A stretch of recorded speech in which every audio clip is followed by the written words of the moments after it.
Hey my lovelies part आज कैसे हैं आप लोग? आई होप आप सभी अच्छे होंगे, स्वस्थ होंगे, मैं स्टूडेंट को एंजॉय कर रहे होंगे। तो जो कोई भी मेरे चैनल पे न्यू आ रहा है, प्लीज़ मेरे चैनल को लाइक शेयर सब्सक्राइब करना मत भूलिएगा। और अगर आप लोगों को मेरे स्टोरी लाइन उसके प्लॉट पसंद आ रहे हैं तो प्लीज़ मुझे कमेंट्स करके अप्रिशिएट करना भी मत भूलिएगा। जैसा भी लगे आप लोग को मुझे ज़रूर बताइएगा। देन चलें हम स्टार्ट करते हैं इस वन शॉट को।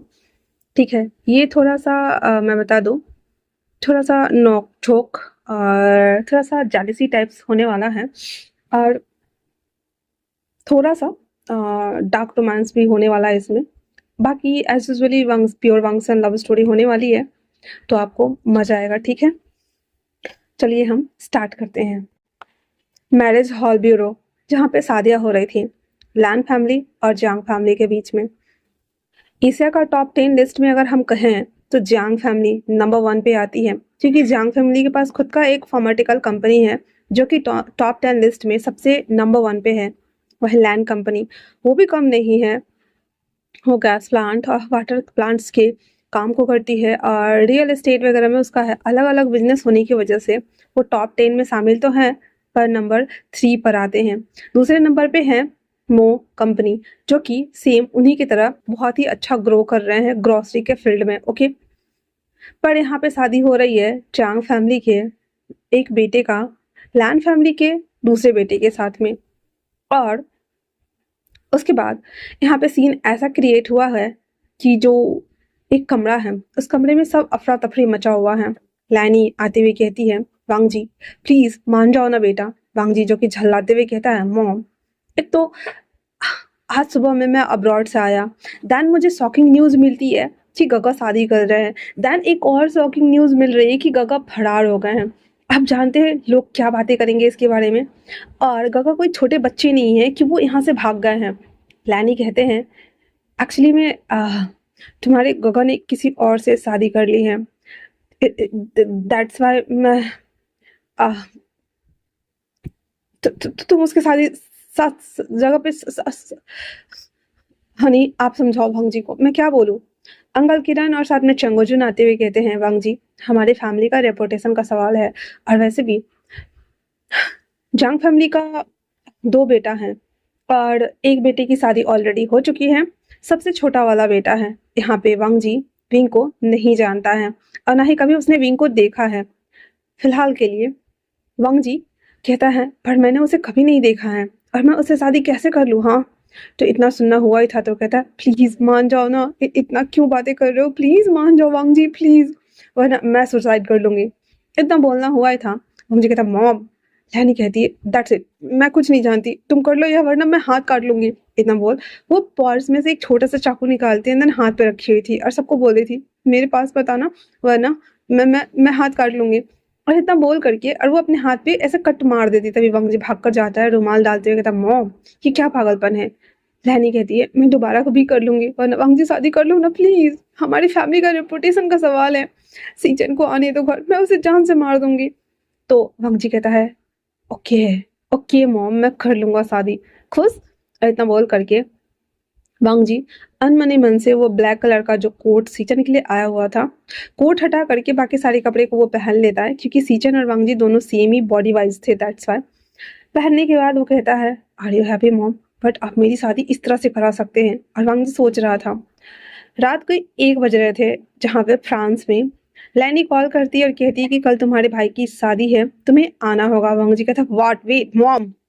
लैनी कहती है, मैं कुछ नहीं सुनना चाहती, मॉर्निंग के 8 बजे तक तुम घर पे रहोगे। वांग जी उस समय लंक लेकर उठता है एंड देन सारा सामान पैक कर लेता है। पैक करने के साथ ही कहता है, क्रिस मैं जा रहा हूँ, ये सभी चीज़ें एक्स्ट्रा है उसे बंद कर देना और आ जाएगा। वांग जी जो कि बिजनेस एडमिनिस्ट्रेशन की पढ़ाई करने के लिए फ्रांस गया हुआ था, और क्रिस उसका रूममेट था। क्रिस बोल देता है, डूड ये सब कुछ करने के बाद मैं भी आ जाऊंगा, तब तक अकेले चिल करना। वांग जी हाँ में सर हिलाता हुआ एयरपोर्ट भागता है, आनंद फानंद में टिकट बाय करके वहां से वो चाइना के लिए रवानगी लेता है। बैक टू द प्रेजेंट, जब वो घर आता है तो घर में सब तैयार हो चुके थे और वांग जी को सीधे होटल लाया गया था। और वांग जी जब आता है तो उसे पता चलता है कि सीचन जो है वो अपनी ही शादी से गायब हो चुके हैं। वांग जी अभी फिलहाल से स्टेज पे खड़ा था और वो मॉम को, डैड को, अंकल को घूर घूर के देख रहा था। सभी लोग वहां पे बैठे हुए थे, दिन कहते हैं, "हाँ, कैसे भी करके हमने इसे मना तो लिया, अब क्या होगा। और इतना बोल करके वो सब बैठे हुए थे, तभी एक और शॉकिंग चीज, एक जो लड़का जो उसका ब्राइड बनने वाला था, उसने व्हाइट कलर का कोट, व्हाइट कलर का पैंट, शूज, सब कुछ, हाथ में एक बहुत बड़ा सा फ्लावर बुके लिए हुए था। बट उसके फेस पे एक व्हील था, जिससे कि उसका पूरा फेस कवर हो रहा था। वांग जी अपने मन में कहता है, लोग कहते हैं कि ये जियांग हायर का सबसे छोटा, खूबसूरत और शैतान बच्चा है, पर इसका फेस तो देखो, इतना गंदा है क्या कि इसने वेल से खुद को कवर किया हुआ है। और इतना बोलते हुए वो उसे मुंह बनाकर देख रहा होता है। वहीं दूसरी तरफ जियांग हायर का सेकंड सन विंग, वो आराम से चलते हुए वांग जी के सामने में आके खड़ा हो जाता है, और वो वांग जी को उस वेल के अंदर से देख रहा होता है। उसके चेहरे पे एक टिच वाली थोड़ी सी स्माइल थी, और वो दोनों खड़े थे। प्रीस्ट आते हैं, उन दोनों को शादी के लिए इन सिस्टर एंड इलर को बो करने के लिए बोला जाता है, और एक दूसरे को भी। वो सब कर लेने के बाद उन्हें रिंग एक्सचेंज करने के लिए दो मिकी माउस को बुलाया जाता है, जिनके हाथ में वो रिंग बॉक्स था। दोनों वो ले लेते हैं एंड देन रिंग एक्सचेंज करते हैं। पूरा हॉल तालियों की गड़गड़ाहट से गूंज रहा होता है। वांग जी विंग को देखना चाहता था, इवन वांग जी को तो विंग का नाम तक नहीं पता है। उसके बाद उसे किस करने के लिए बोला जाता है, अब जो कि हालांकि हमारे विंग ने अपने फेस पे वेल डाला हुआ था, वो भी वाइट कलर का ही। दैट्स व्हाई वांग जी उसके हैंड पे किस करके और इस शादी को लॉक कर देता है। उसके बाद उसकी मॉम कहती है, बहुत अच्छा किया तुमने, हाँ, अब जो बम फटेगा उसका हर जाना भी हम लोग को भुगतना पड़ेगा, इतना बोलकर। और कहती है कि तुम दोनों के लिए हमने स्वीट्स बुक किया है, पर हम कैंसिल करते हैं। तुम लैंड मेंशन जाओ, ओके ना। भांग जी को कुछ समझ नहीं आ रहा था कि उसकी मॉम आखिरकार ऐसा क्यों कर रही है। उसके बाद उन दोनों की वहां से विदाई कर दी जाती है, जहां पे लास्टली वो फूल फेंक दिया जाता है, और वांगजी और विंग को एक ब्लैक कार में बिठाकर उसे लैंड मेंशन के लिए भेज दिया जाता है। अब वेन्यू से घर जाने का रास्ता 3 घंटे का था, और वो लोग वहां से निकल चुके थे। सारे फैमिली वाले वेन्यू में रुक गए थे। उसके बाद एंट्री होती है हमारे लैन सीचैन की। वो वापस से आकर के स्टेज पे बैठ गए हुए थे, एंड देन सबको बताते हैं कि अभी थोड़ी देर पहले जिसकी शादी हुई वो मेरा भाई था, और अब मैं अपने पार्टनर से शादी करने वाला हूँ। इतना बोल वो वेट कर रहा होता है, जहाँ से वापस से चांग चिंग चलकर उसके पास आके खड़ा हो गया था। दोनों ने ब्लैक अटायर वेयर किया हुआ था, और चांग चिंग कहता है, क्या हमने ये अच्छा किया? सीजन कहता है, तुम्हारा भाई एक नंबर का शैतान है, वो कुछ ना कुछ उपाय कर लेगा, चिंता मत करो बेबी, पहले हम अपनी शादी पे फोकस करें। वैसे भी हमें 1 महीने के लिए अमेरिका जाना है, वरना वांग जी को पता चला कि हम चाइना में ही थे और हमने ये सब कुछ जानबूझते हुए किया है, तो हमारा खैर नहीं। वो दोनों बातें करते हुए अपनी शादी के रिचुअल्स को पूरा करते हैं, एंड देन किस करके इस शादी को लॉक करते हैं। उसके बाद जब सारे फैमिली वाले के साथ आकर ग्रीट करते हैं, सारे फैमिली वाले इकट्ठा हो गए थे, सबको ग्रीट करने के बाद एंड देन कहते हैं, तो अभी निकल रहे हो तुम लोग अमेरिका के लिए? सीजन कहता है, यस मॉम, बट अगर वांग जी को पता चला ये सब कुछ, तो चांगचिंग कहता है, डोंट वरी, विंग संभाल लेगा। लहनी कहती है, घर में कहीं भूचाल ना आ जाए, मेरा तो मन नहीं कर रहा है कि मैं घर जाऊं। तो जांग्यू कहती है, आप सब हमारे साथ चलिए, क्योंकि घर में पक्का भूचाल आएगा, और उसे सिर्फ और सिर्फ विंग ही कंट्रोल कर सकता है और कोई नहीं कर सकता है। चांगचिंग कहता है, यस मॉम, आप घर चले जाइए, वरना पता नहीं क्या ही होगा। और इतना बोलते हुए कहते, ठीक है, ये पहली बार हो रहा है जहाँ पे अपने घर जाने के बजाय मैं समझाने जा रहा हूँ। इतना बोलते हुए सारे फैमिली वाले पहले तो बाहर आते हैं। सीचन और जियांगचेन दोनों को अमेरिका के लिए एयरपोर्ट वाली गाड़ी के लिए उसे बिठा दिया जाता है और वहां से चले जाते हैं। फिर वेन्यू का सारा काम ताम झाम समाप्त कर लेने के बाद जियांग फैमिली और लैन फैमिली जियांग फैमिली के साथ उसके घर चली जाती है। अब हम चलते हैं वापस बैक टू द लान वांगजी। घर आ चुका था। घर आने के साथ ही मेंशन काफी खूबसूरती से सजाया गया था, और वो वांगजी ने सुबह में भी देखा हुआ था।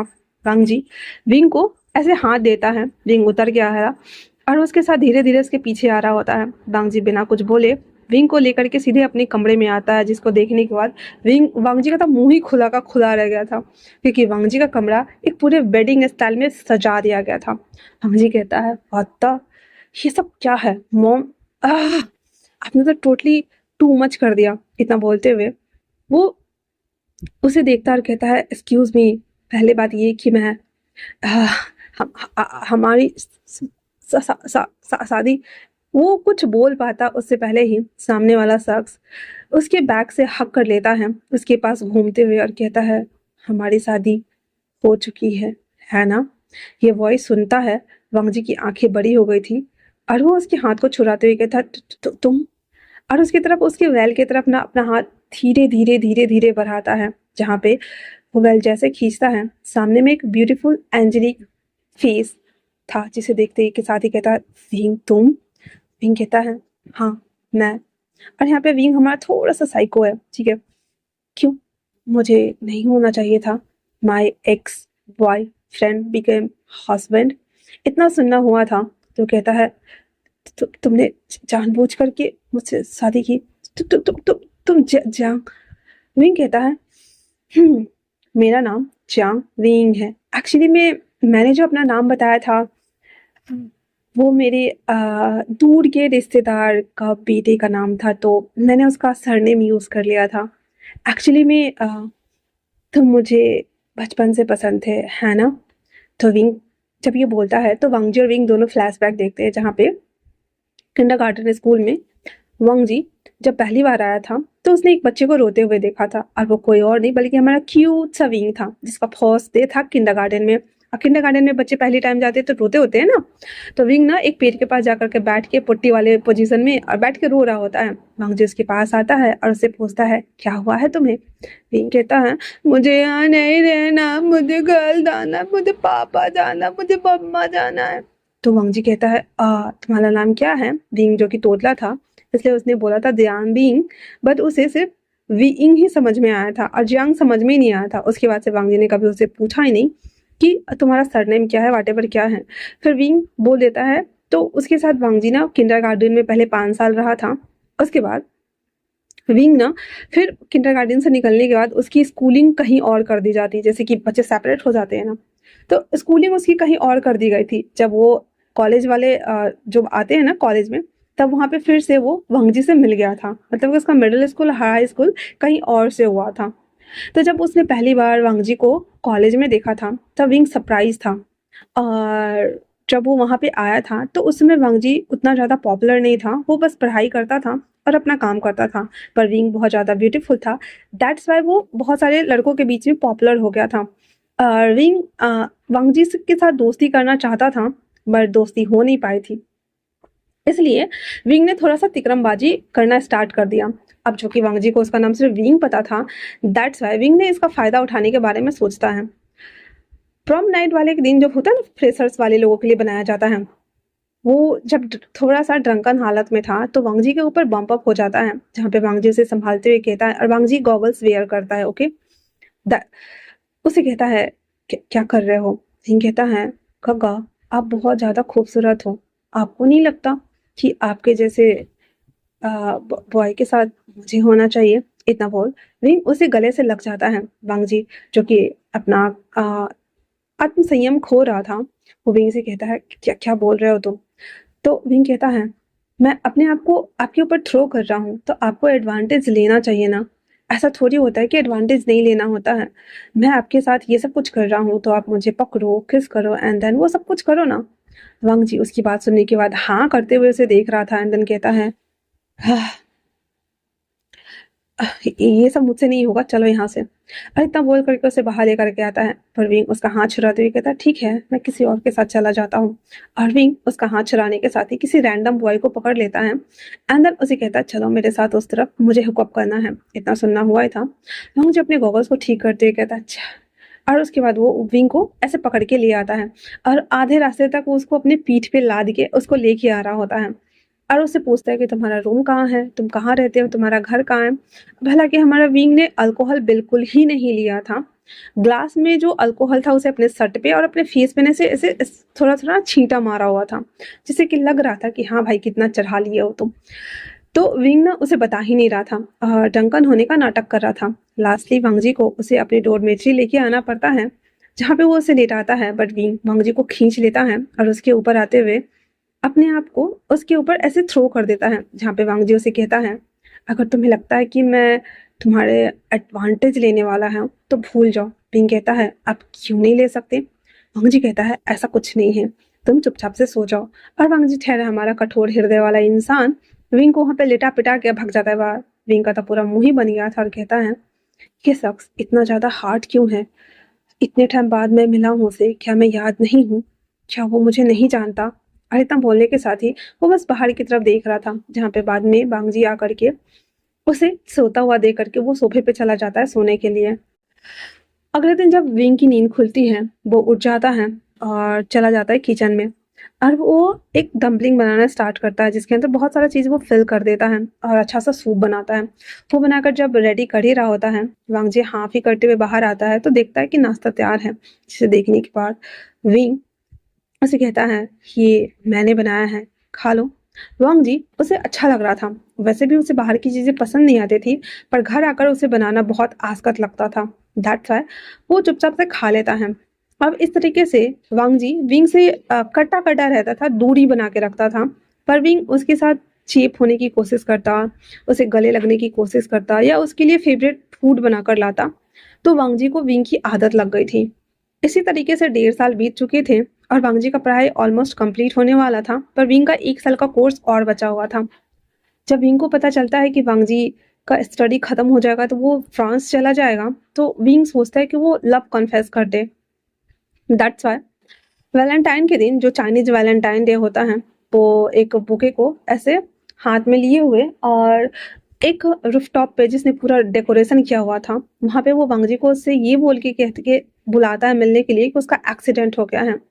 वांग जी जो कि बहुत ज़्यादा परेशान हो गया था। अब हालांकि उन दोनों के बीच में इतना ज़्यादा गहरा रिश्ता तो नहीं था, पर साथ रहते रहते वांग जी को विंग की आदत लग चुकी थी।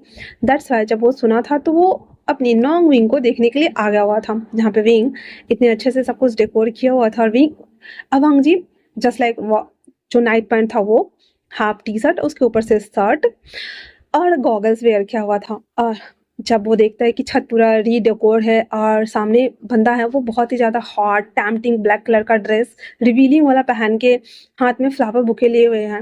वांग जी दांत पीसते हुए कहता है, ये क्या बकवास है विंग। हाँ, विंग कहता है, आज वैलेंटाइन डे है वांग जी, और मैं बताना चाहता हूँ कि इतना बोल विंग अपने हाथों को उसके गाल पर लेके जाता और कहता है कि मैं तुमसे प्यार करता हूँ।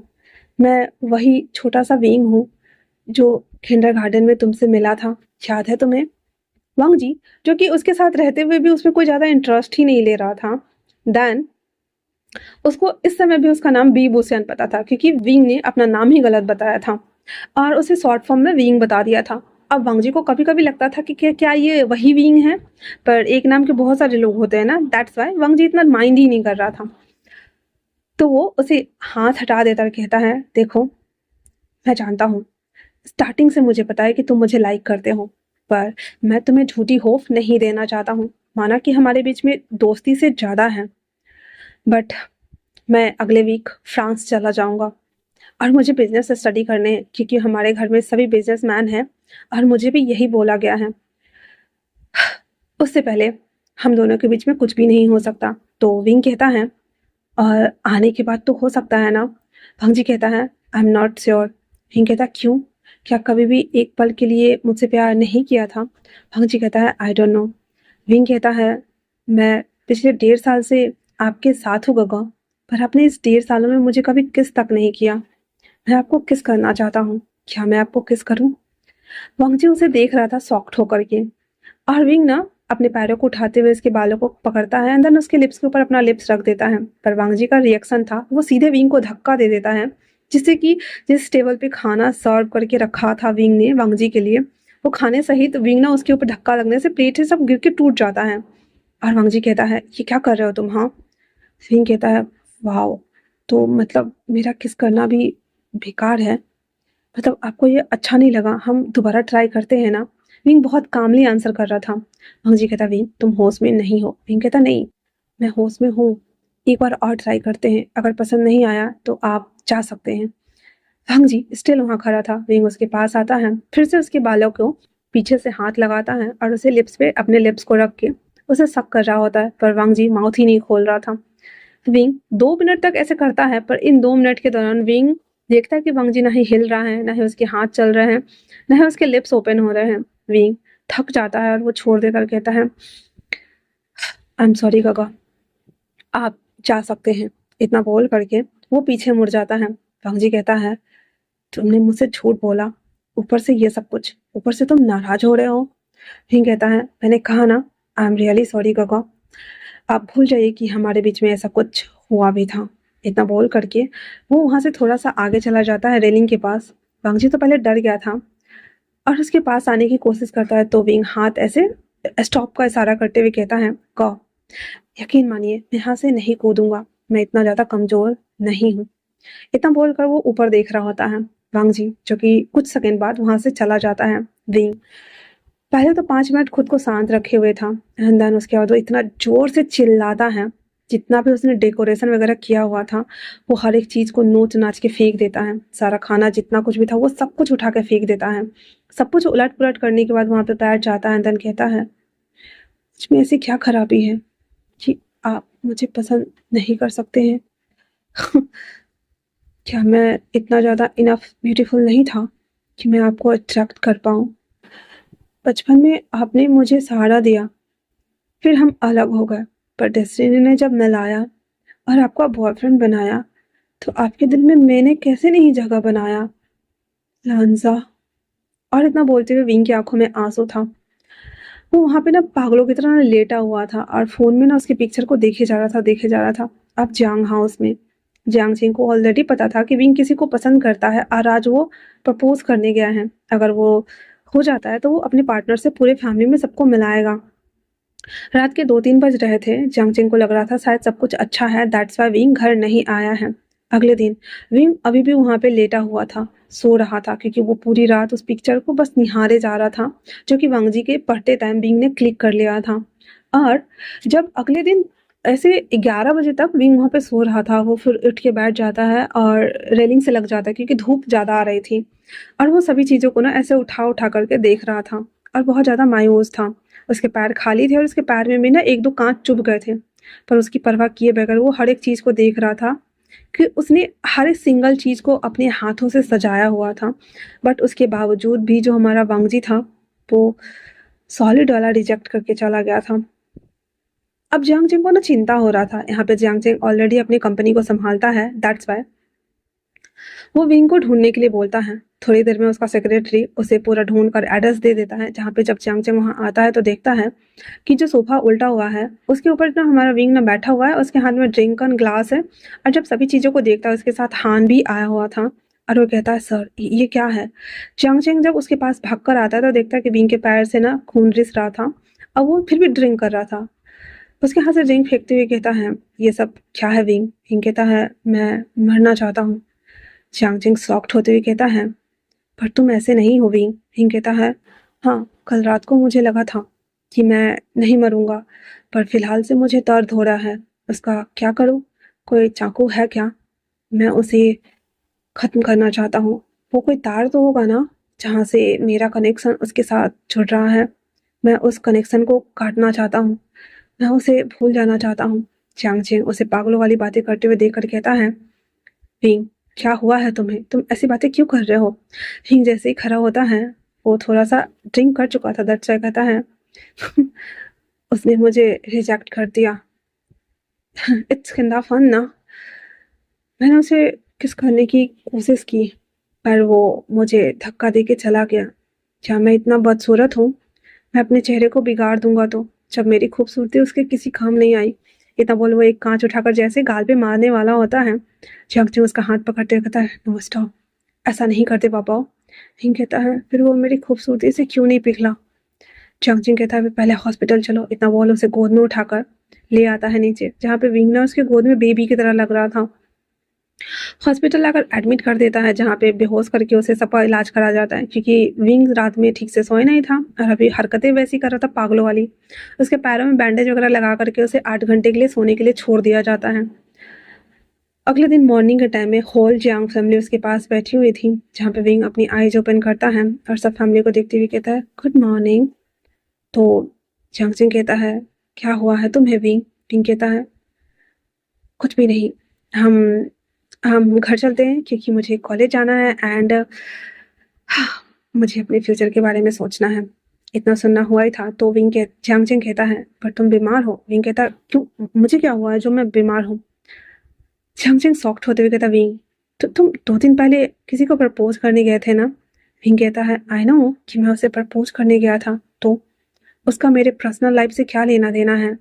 वो मेरे दिल की बात थी और वो मुझे रिजेक्ट करके चला गया। वैसे हम घर चलते हैं। Dad, mom, I want go home. उसकी मॉम डैड कहती हैं, कौन है मुझे बताओ, मैं उसकी शादी तुमसे करवाऊंगी। इतना सुनना हुआ ही था। फिर कहता है, वो क्यों करेगा शादी मुझसे, जब 1.5 सालों तक मैंने उसे डेट किया और उसके दिल में मेरे लिए कोई फीलिंग्स नहीं थी, तो आपको लगता है कि उसके दिल में अब मेरे लिए अचानक से फीलिंग आ जाएगी और शादी करने के बाद हम खुश रहेंगे? डैड, ऐसा नहीं हो सकता है। हाँ, आप मेरे लिए उसे किडनैप करके ला दोगे? उसकी अजीब सी बातें सुनकर सारे फैमिली वाले पहले शॉक्ड हो गए थे। रिंग हंसते हुए कहता है, जस्ट जोकिंग डैड, हम घर चलते हैं, मैं ठीक हूँ। उसके डैड कहते हैं, आर यू श्योर? विंग कहता है, यस आई एम श्योर। और इतना बोलकर उसे घर लाया जाता है। और विंग ना कुछ दिनों तक तो एकदम ऐसे थोड़ा सा साइको था, सा नॉर्मल बिहेव कर रहा था कि सबके सामने में वो नॉर्मल ही रह रहा था, अच्छे से बात कर रहा था, क्योंकि विंग बहुत ज़्यादा शांत था।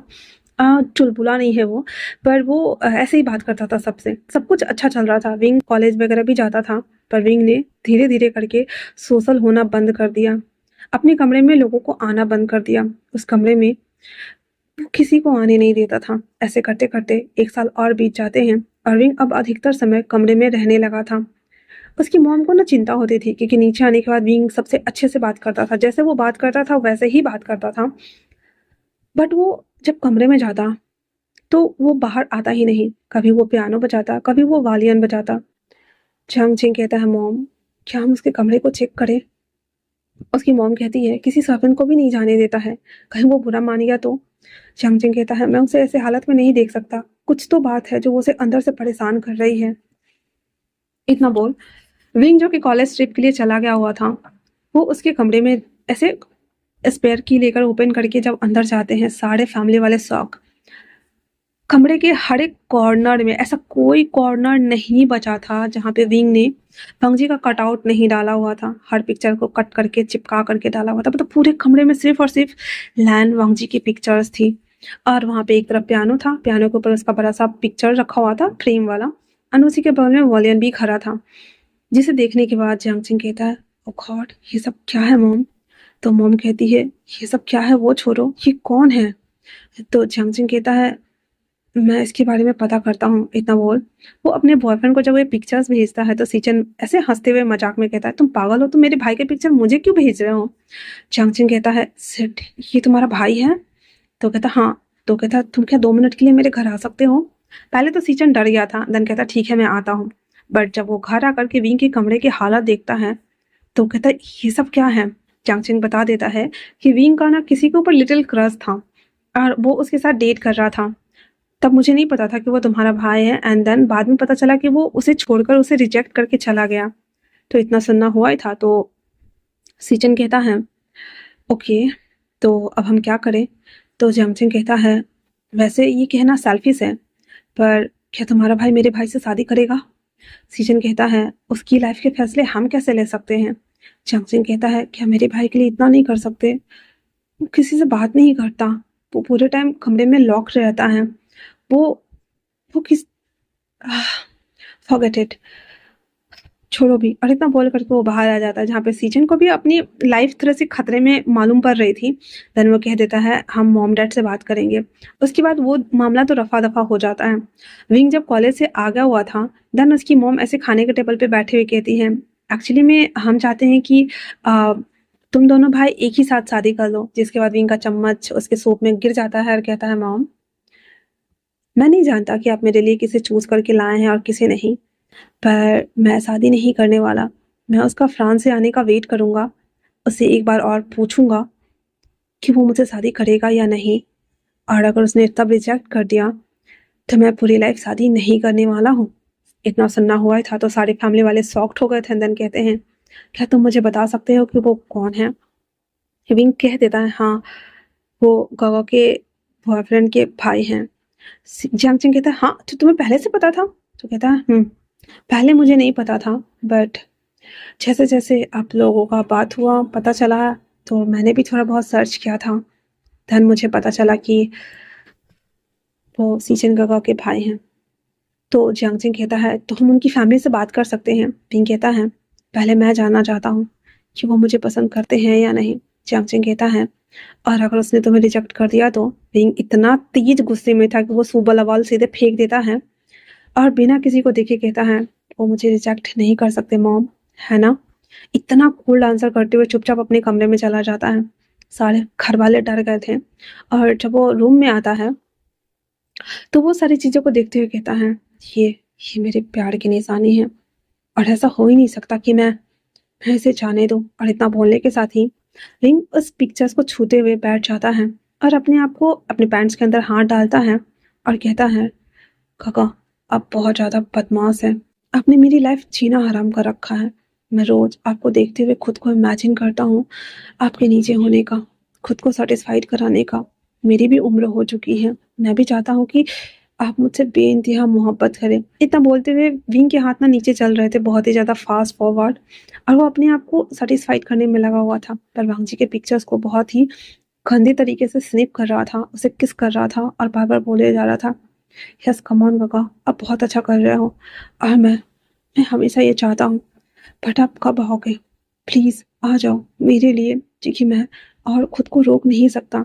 ये सारी बातें बोलते हुए विंग अपने आप को सैटिस्फाइड करता है एंड देन उस फ्रेम को देख रहा होता है फिर से एकदम कोल्ड आइज के साथ में और वो खुद से कहता है, मेरी शादी तो आपसे ही होगी और अगर नहीं हुई तो मैं कभी किसी से शादी ही नहीं करूँगा। और इतना बोलते हुए हमारा विंग सो जाता है। ऐसे करते हुए धीरे-धीरे दिन बीत रहे थे। सीजन और जांगचंग की शादी की भी बात चल रही थी। विंग भी इन सब में इन्वॉल्व होता था, सबसे अच्छे से बात करता था, मतलब कि वो बाहर वालों से बहुत अच्छे से बात करता था। अपनी तकलीफ कभी किसी को बताता ही नहीं था। ऐसे करते हुए सब कुछ सही जा रहा था। जब शॉपिंग्स वगैरह होने लगी थी, तो जांगचंग को अपने भाई की हालत समझ में आ रही थी कि वो कितना ज़्यादा ट्रॉमाटाइज़्ड है और वो कितना अकेला है, क्योंकि वो सबके साथ होते हुए भी उसके चेहरे पे वो जेन्युइन स्माइल ही नहीं दिखती थी। दैट्स व्हाई जब सब लोग खाने के लिए बैठे हुए थे तो जांगचंग कहता है, मॉम जी क्या क्या भांग जी विंग से शादी करेगा? पहले तो सब घबरा गए थे। देन यू कहती है, जांगचंग जांगचंग कहता, मॉम प्लीज मैं अब और नहीं छुपाना चाहता। सीजन कहता है, विंग जांगचंग रिलैक्स, हम बाद में बात करेंगे ना। जांगचंग कहता है, अगर उन दोनों की शादी होती है तो मैं शादी करूंगा वरना मैं नहीं करूंगा।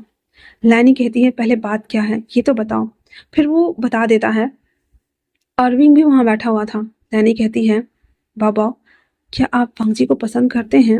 विंग हाँ कह देता है और कहता है, अगर मैं उनसे शादी ना कर सका तो मैं किसी से भी शादी नहीं करूँगा। लैनी कहती है, ये तो बहुत मुश्किल काम है, क्योंकि उसे जब मैं कहूँगी कि शादी करने के लिए तुम चाइना आओ तो वो तो बिल्कुल ही नहीं आएगा और वैसे भी उसकी 6 मंथ की पढ़ाई बाकी है, हम उसे कैसे बुलाएंगे?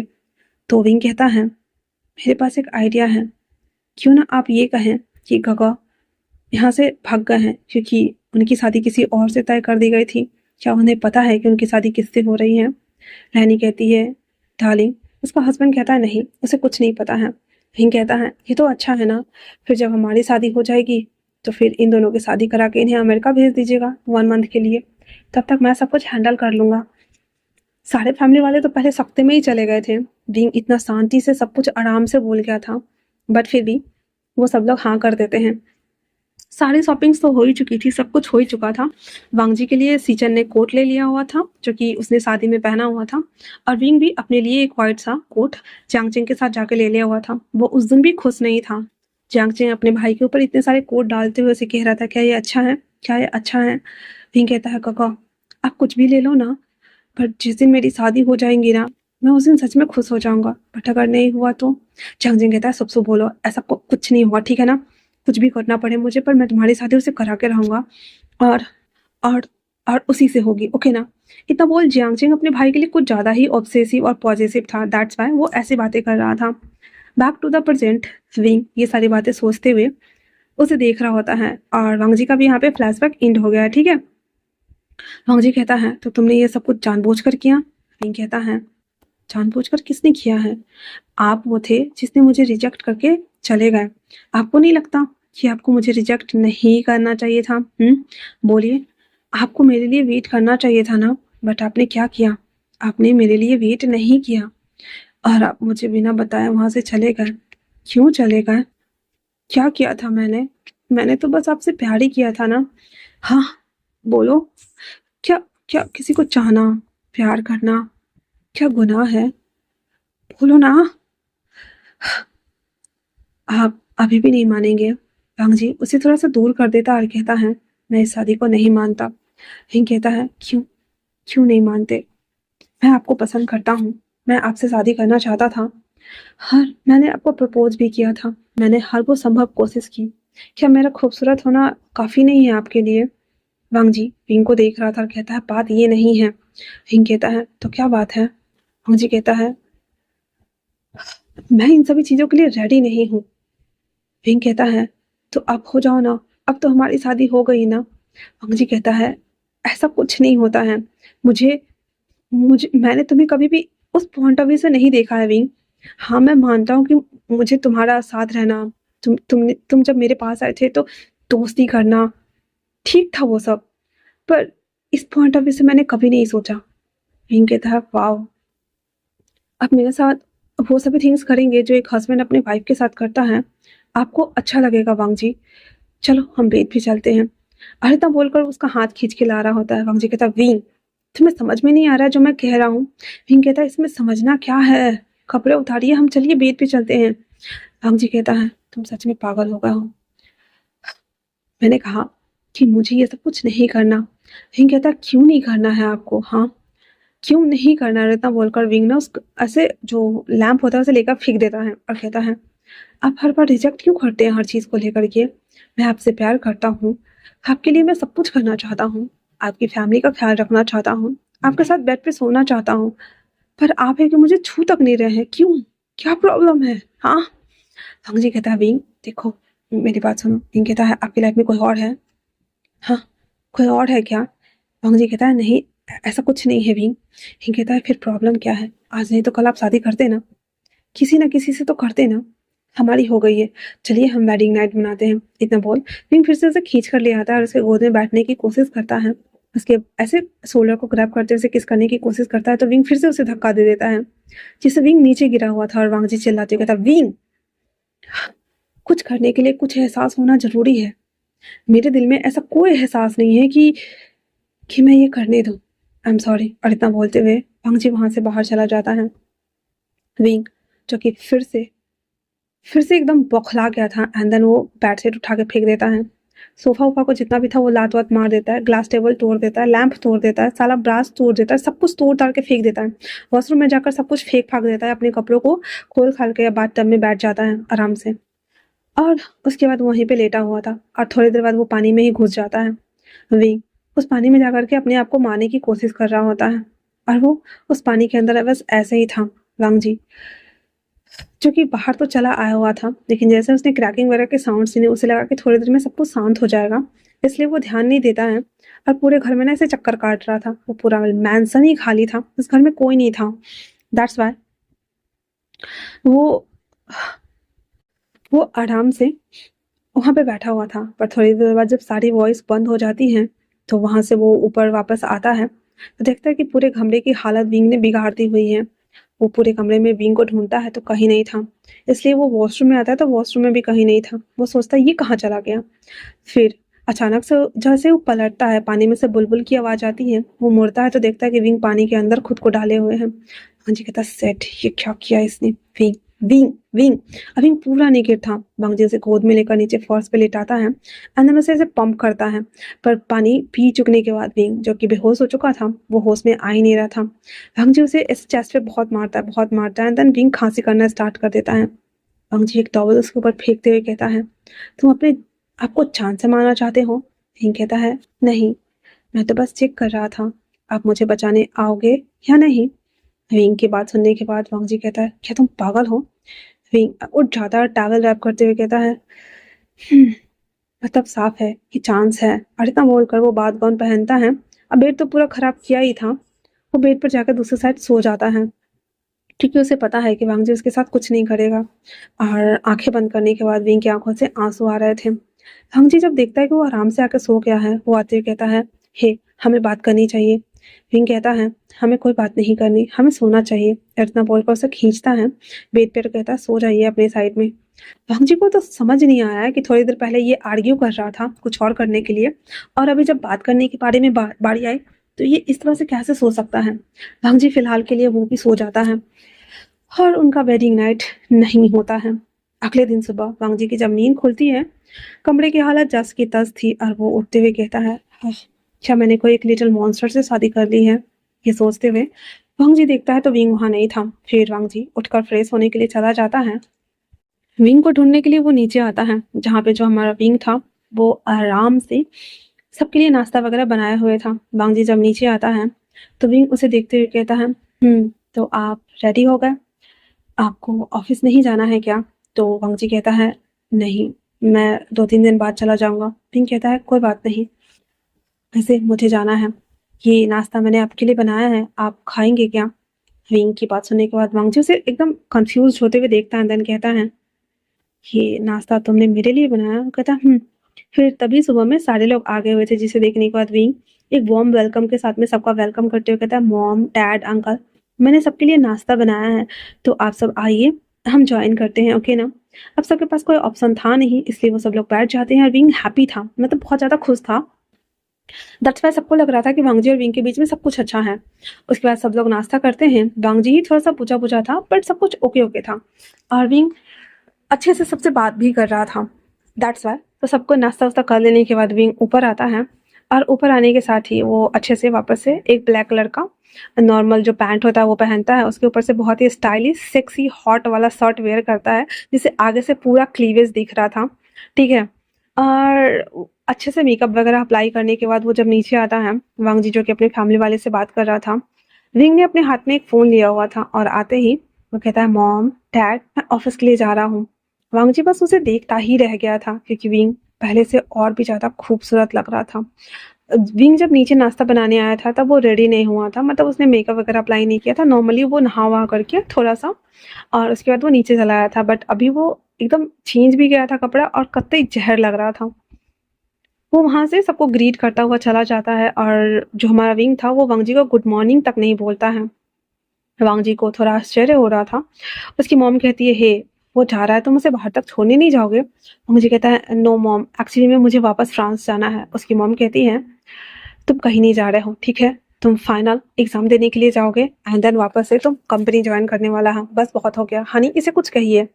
चेंगोजुन कहते हैं, वांग जी देखो, हाँ, हम चाहते हैं कि तुम कंपनी की बैकडोर संभालो और वैसे भी सीजन कहाँ है पता नहीं चल रहा है। वांग जी कहता है, आई नो कि आप लोगों को पता है और आप लोगों ने ये ट्रैप किया है, पर गगा को मिलने दीजिए मुझे, फिर मैं उन्हें बताता हूँ।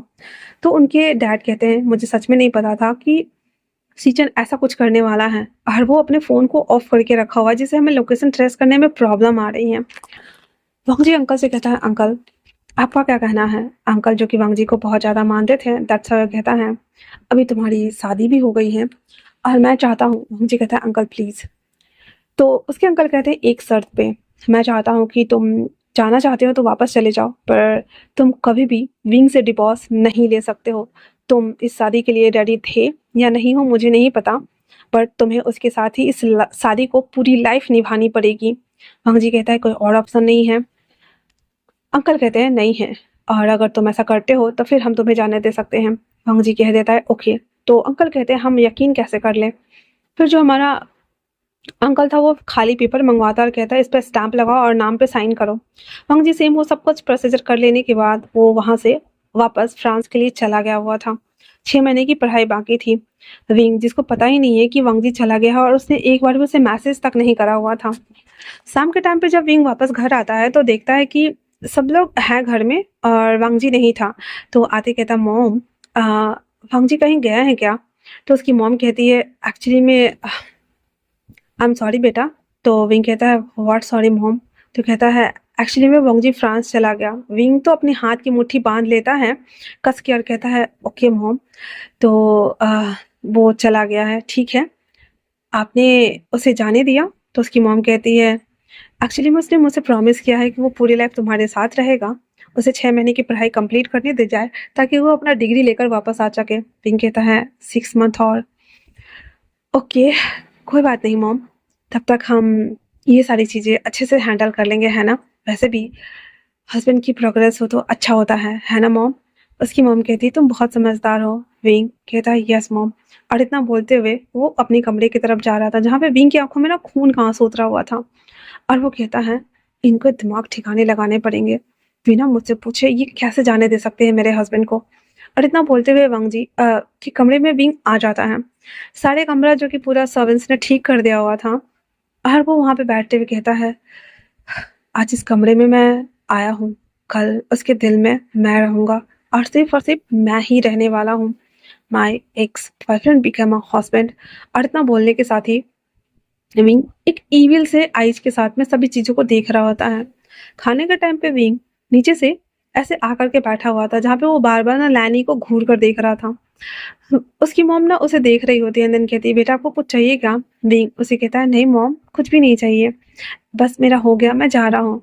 तो उसकी मॉम कहती है, ठीक है। विंग उठ करके और अपने कमरे में आ जाता है, जहाँ पे सारे लोग थोड़े-थोड़े करके खा के चले गए होते हैं। फिर विंग किचन में आता है एंड देन वापस से आके कहता है, वैसे मॉम आप काफ़ी ज़्यादा थक गई होंगी ना, मैं आपके लिए चाय बना देता हूँ। लैनी को अच्छा लग रहा था विंग का बिहेवियर, दैट्स व्हाई विंग चाय बनाने के लिए उसको वहाँ पे चढ़ाता है और उसमें एक टैबलेट डाल देता है, जिसके बाद वो चाय बना करके लैनी को दे देता है। लैनी वो चाय लेकर के पीने के लिए चली जाती है। विंग कहता है, मेरे और मेरे हस्बैंड के रास्ते में अगर कोई आता है तो उन्हें हटना होगा ना।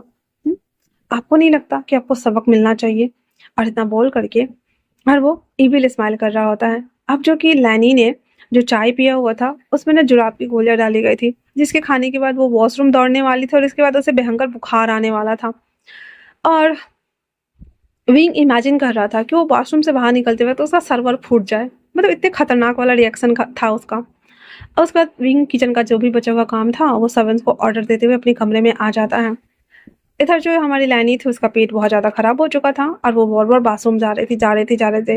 अब किसी को पता नहीं चल रहा था, लेकिन फिर भी उसके बाद उसे बुखार आ जाता है। अब किचन के ऊपर भी हमारा विंग का कब्जा हो गया था। ऐसे करते-करते ना धीरे-धीरे करके ना विंग लैंस कंपनी के ऊपर भी उसने जो वांग जी के लिए कंपनी बनाया गया था, उस कंपनी के ऊपर भी वो काम करना स्टार्ट कर चुका था और घर में भी लैन फैमिली के ऊपर भी विंग का ही सारा चल रहा था। वो मैनिपुलेट इस तरह से कर रहा था कि फैमिली वाले उसकी बात भी मान रहे थे और यहाँ पे विंग एक अच्छा बिज़नेसमैन भी है और उसकी खुद की भी एक कंपनी है, जो कि उसके डैड और जियांगचेंग और विंग मिलके चलाता है और उसकी कंपनी नंबर 1 पे है। दैट्स व्हाई उसे ये सब स्ट्रेटजी पता है। विंग ऐसे करते हुए 6 मंथ हो गया था और अब वांग जी के घर आने का टाइम भी हो गया था। विंग पूरे मैंसन को अच्छे से डेकोर करवाता है, जहाँ पे लैनी उसकी सारी हेल्प वगैरह करवा रही होती है, जहाँ पे वो दोनों बातें करते हुए कह रहे थे कि मॉम उसकी पसंद का हम सारा खाना बनवाएंगे, है ना? इतना बोलकर वो लोग किचन में आकर के सर्वेंट्स को बोल देते हैं कि ये सारा खाना बनाने के लिए 8 बजे का फ्लाइट था। 9 बजे तक लैन वांग जी घर आ चुका था, जिसके साथ क्रिस भी आया था। विंग पहले तो वांग जी को देखता है, वो बहुत हैप्पी हो गया था, पर जैसे ही क्रिस को देखता है, विंग का पूरा मुंह बन गया था। वांग जी घर आते हुए गले लगता है मॉम से एंड देन डैड से एंड देन कहता है, डैड ये मेरा फ्रेंड है, मैं इसे यहाँ लेके आ गया हूँ ताकि मैं इसे अपना पर्सनल असिस्टेंट बना सकूँ। तो थोड़ा सा राहत की सांस लेता है, पर क्रिस स्माइल कर रहा होता है, जिसे देखकर हमारे विंग को बिल्कुल भी अच्छा नहीं लगता है। फिर वांग जी विंग को आते हुए कहता है, ये मेरा फ्रेंड है। वांग जी की बात सुनने के बाद विंग कहता है, ओह हाय, इतना बोल करके और वो क्रिस के पास आते हुए कहता है, हेलो काका, आप इनके फ्रेंड है, मुझे अच्छा लगा आपसे मिलकर। क्रिस भी उसे हेलो कर देता है। उसके बाद सब लोग खाना खा रहे होते हैं, विंग एक्साइटेड होकर के वांग जी के प्लेट में सब कुछ डाल रहा होता है, पर वांग जी का एक्सप्रेशन अभी भी बहुत ज़्यादा कोल्ड था। वो फैमिली वालों के सामने में कुछ भी नहीं बोलता है और विंग जो कुछ भी दे रहा था, सब कुछ वांग जी खाए जा रहा था, क्योंकि सारा खाना वांग जी की पसंद का ही विंग ने बनवाया हुआ था। उसके बाद विंग उसकी मॉम को मतलब जो उसकी मॉम थी ना, वो कहता है, विंग वांग जी का हो गया है तो बेटा आप जा सकते हो ऊपर। विंग हाँ में सर हिलाते हुए वांग जी के पीछे पीछे कमरे में आ जाता है। रूम बंद करने के साथ ही वांग जी विंग को बैक से हक करते हुए कहता है, हस्बैंड मैंने कब से आपका वेट किया है, आप मुझे बताए बिना चले गए और कभी भी मुझे कॉल भी नहीं किया। इस 6 मंथ में मैं आपको कभी याद नहीं आया क्या? वांग जी उसकी हैंड को हटाते हुए कहता है, विंग हम डिवोर्स ले लेते हैं। विंग का तो पूरा मुंह ही बन गया था। एंथनी कहता है, क्या इस 6 मंथ में भी आपके दिल में मेरे लिए कोई जगह नहीं बना? वांग जी कहता है, एक्चुअली मैं आ, आ, मुझे तुमसे शादी ही नहीं करनी थी। एक्चुअली मैं सच कहूँ तो मुझे नहीं पता कि मैं लड़कों को पसंद करता हूँ या फिर लड़कियों को। मैं कंफ्यूज हूँ जेंडर को लेकर के। किंग कहता है, आप मेरे साथ वो सब कुछ करके देखिए ना, आपको पता चल जाएगा कि आप आप किसे पसंद करते हैं, लड़के को या लड़की को। वांग जी कहता है, क्या हम अलग नहीं हो सकते? मुझे ना इस रिश्ते में घुटन सी होती है। ऐसा लगता है जैसे कि किसी ने मेरे ऊपर चीट किया है। विंग कहता है, क्यों? मैं आपको पसंद करता हूँ, मैं आपको लाइक करता हूँ, मैं आपसे प्यार करता हूँ और मैं आपका हस्बैंड भी हूँ। मैं आपके लिए सब कुछ कर रहा हूँ, आपकी फैमिली का ख्याल रख रहा हूँ, आपके लिए रोज प्रे करता हूँ। आपकी सुबह सुबह उठकर आपके पूरे घर वाले का टेक केयर करना, चाय कॉफी नाश्ता सब कुछ देना, आपकी कंपनी को संभालना, यहाँ तक लेकर के आना, और आप कह रहे कि हम डिवोर्स ले लेंगे। Are you mad? हम डिवोर्स क्यों लेंगे? हाँ, हम डिवोर्स नहीं ले रहे हैं। और वैसे भी आपने यही प्रॉमिस किया था ना कि आप जब चले जाएंगे फ्रांस तो वापस आने के बाद आपको मेरे साथ रहना है, दैट्स इट। और इतना बोल करके वो बेड पे जाकर के लेट जाता है। वांग जी विंग को देखते हुए कहता है, प्लीज मेरी बात मानो। पता नहीं क्यों मुझे अजीब सा घुटन होता है। जितना मैं तुम्हारे बारे में सोचता हूँ, कनेक्शन बिल्ड होने की जगह पे ऐसा लगता है जैसे कि कुछ तो गलत हो रहा है। तो विंग कहता है, कुछ भी गलत नहीं हो रहा है, हम साथ रहने वाले हैं, बस बात खत्म। और इतना बोलकर विंग पलट के सो जाता है। वांग जी जिसको बिल्कुल समझ नहीं आ रहा था, वो भी एक साइड आकर लेट गया हुआ था। अगले दिन सुबह विंग का वही रूल्स था। वो आराम से उठता है, सबके लिए ब्रेकफास्ट बनाता है, पर वांग जी को कुछ भी नहीं दे रहा था। तो उसकी मॉम कहती है, क्या तुम दोनों के बीच में कुछ हुआ है? विंग साफ इनकार करते हुए कहता है, मॉम कुछ भी नहीं हुआ है। एंड देन हाँ, जब ये आ ही गए हैं तो इन्हें अपनी कंपनी खुद संभालनी चाहिए। मैं अपनी कंपनी जाना चाहता हूँ। उसके डैड कहते, क्यों? विंग कहता है, डैड अकेले कब तक करेंगे, आपको पता है ना। और वो ऐसे इशारे में कहता है क्योंकि जियांगजिंग था ही नहीं। उसके डैड भी हाँ में बोल देते हैं एंड देन कहते ठीक है। विंग फिर वहां से नाश्ता वास्ता करने के बाद 9 बजे ही वहां से चला जाता है कंपनी के लिए। और वांग जी बस हक्का बक्का होकर के देख रहा था कि ये क्या एटीट्यूड है इसका। उसके बाद जाने के बाद उसके डैड कहते हैं, वांग जी क्या तुम मुझसे खुश नहीं रख पा रहे हो? हाँ, वो सैड लग रहा था। वांग जी कहता है, डैड इनफ इज इनफ। एक तो आप लोगों ने इस तरह से धोखाधड़ी के साथ में मेरी शादी करा दी, ऊपर से वो मेरा एक्स बॉयफ्रेंड है, और आपको लगता है कि चीजें इतनी आसान हो जाएंगी। मुझे समझ में नहीं आता, वो पहले भी झूठ बोलकर मैनिपुलेट करके मुझे अपने पास लाने की कोशिश कर रहा था, और अभी भी वो झूठ बोलकर मैनिपुलेट करके मुझसे शादी कर चुका है। और आपको लगता है कि मैं इन सभी चीज़ों को हैंडल कर लूँगा? मैं ये सब नहीं कर सकता। उसकी मॉम कहती है, इनफ इज़ इनफ। झूठ बोलकर या मैनिपुलेट करके या व्हाटएवर कुछ भी करके, पर तुम्हारी शादी हो चुकी है विंग से, ये मत बोलो। और तुम डिवोर्स नहीं ले सकते हो, ना ही दूसरी शादी कर सकते हो। विंग जी कहता है, करना भी कौन चाहता है। इतना बोलकर वो उठता है, अपने ऑफिस के लिए चला जाता है। अब जो कि सारा अरेंजमेंट हमारा विंग किया करता था, दैट्स वाई वांग जी के आते ही पहले तो उसे समझने में ही टाइम लग जाता है 3-4 दिन। और इस दौरान जो विंग ऑफिस आया था वो घर आया ही नहीं था, वो जियांग हाउस चला गया था। और विंग वहां पे जाकर के अपना काम करता और वापस से जाकर अपने कमरे में चला जाता। जियांग हाउस आने के बाद भी वो खाने के टाइम पे या जब कोई ज़रूरत बात रहती डैड से करना, तो वो आकर वो उन लोगों से बात करना, वरना वो अपने कमरे में ही रहता। विंग के अंदर जो दर्द भरा हुआ था वो विंग के पॉइंट ऑफ व्यू से विंग के लिए सही था, पर वांग जी को लग रहा था कि उसके साथ गलत हुआ है, चीट हुआ है, और विंग उसे मैनिपुलेट करके शादी किया है। दैट्स वाई वांग जी के दिल में अलग ही परेशानी चल रही थी, पर कॉन्फ्लिक्ट बहुत ज़्यादा था। वांग जी जब देखता कि 3-4 दिन हो गए और विंग घर नहीं आया है, तो वो कमरे में अपना आता, काम करता और चला जाता। वो भी ज़्यादा माइंड नहीं कर रहा था।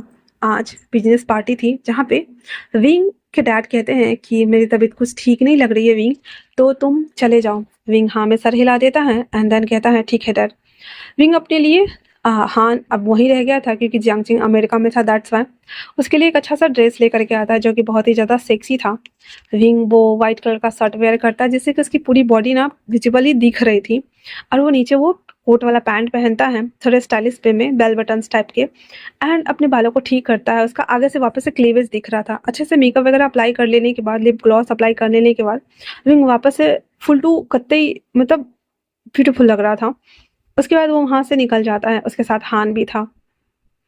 ऐसा लग रहा था जैसे कि विंग एक प्रिंसेस है। उस पार्टी में आने के साथ ही सारे लोगों की निगाहें विंग के ऊपर जाकर टिकी हुई थी, क्योंकि उस पार्टी में वांग जी भी आया हुआ था अपने डैड के साथ में, अंकल के साथ में, जिसे देखते ही अंकल आते ही कहता है, विंग बेटा आप ठीक तो हो ना? विंग अंकल को गले लगाते हुए कहता, I am good uncle and dad, और वो डैड को भी गले लगाता है। फिर वो दोनों कहते, ठीक है तुम वांग जी से बात करो। विंग उसे हस्बैंड की तरह नहीं, एज ए बिजनेस राइवल्स की तरह हाथ मिला बढ़ाते हुए कहता है, हेलो मिस्टर लैन वांग जी। वांग जी तो सदमे में ही था और कहता है, हाय मिस्टर चांग विंग। विंग कहता है, नाइस टू मीट यू, और इतना बोलकर वो वहां से चला जाता है एक सिप लेते हुए।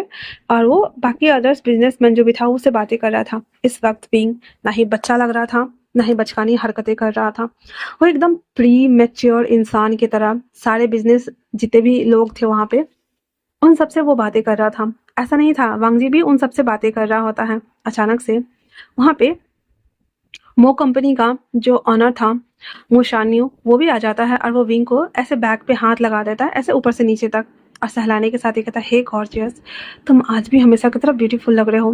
विंग उसे गले लगते हुए कहता है, थैंक यू सो मच मो शान्यू कॉम्प्लीमेंट देने के लिए, पर तुम जानते हो ना कि तुम मुझे ऐसे टच नहीं कर सकते। मो शान्यू उसके कड़ी बजाते हुए कहता है, अगर मेरा बस चले तो मैं तुम्हारे साथ वो सब कुछ कर दूं। अब मुझे बताओ भी, तुम्हारा हस्बैंड तुम्हें सेटिस्फाइड करता है? फिंग कहता है, हे तुम मेरे दोस्त हो, बस वही रहो ना।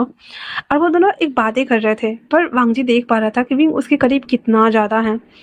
फर्स्ट टाइम था जब वांगजी को न चाहते हुए भी सीन देखने के बाद उसे बहुत अजीब लग रहा था, बुरा लग रहा था, उसे गुस्सा आ रहा था, या यूं कहो कि जेलसी हो रही थी। वांगजी ने बस अपने गोगल्स को ठीक करते हुए विंग की सारी हरकतों को नोटिस कर रहा था। जहाँ पे मोसनी कहता है, तुम्हारा हस्बैंड वो तो लगता है बहुत ढीला ढाला होगा, है ना? तुम इतने ज्यादा सेक्सी बन के नॉर्मली तुम पार्टी में नहीं आते हो। वो कहता है, एक ट्रिक कर सकते हैं, क्या पता वो मान जाए। इतना बोलकर उसके कान में कुछ कहता है और मुझसे नहीं कहता, तुम सच में एक नंबर के विलन हो विंग। विंग कहता है, I know I know I know, चलो भी।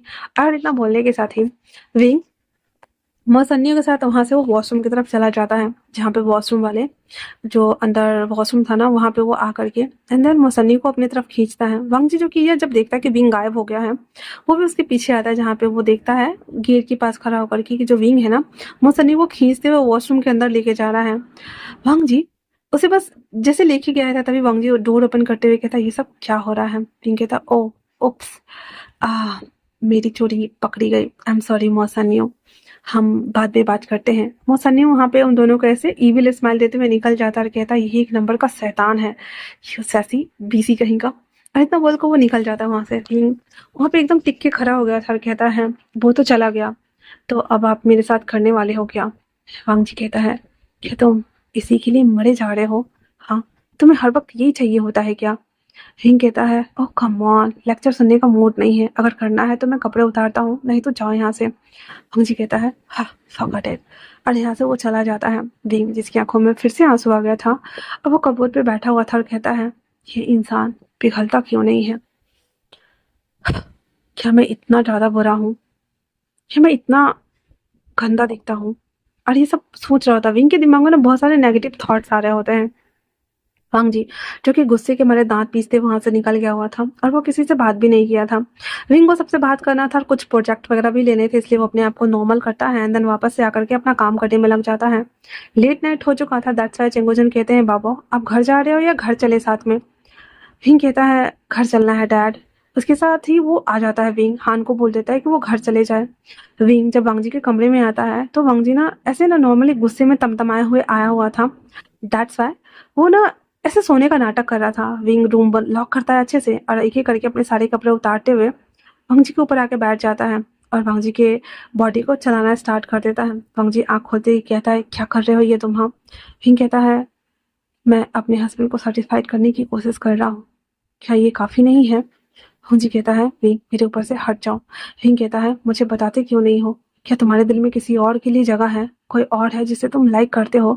मेरा इतना एफर्ट करने के बाद भी तुम मेरे करीब क्यों नहीं आना चाहते हो? हाँ, क्या हुआ है मुझसे ऐसी गलती? जी कहता है, देखो विंग, मुझे नहीं पता था कि तुम मुझे इतना प्यार करते हो या कुछ भी, पर सच कहूँ तो मैंने कभी भी तुम्हारे लिए कुछ भी फील नहीं किया है। विंग कहता है, तो अब करो ना, अब तो मैं तुम्हारा हस्बैंड भी हूँ। इतना बोल वांग जी की हैंड को लेता और अपने चेस्ट के ऊपर रख देता है, जहाँ पे वांग जी को देखते ही विंग को देखते ही वांग जी उसका गला सूख रहा था एंड देन कहता है, ये सब क्या है विंग?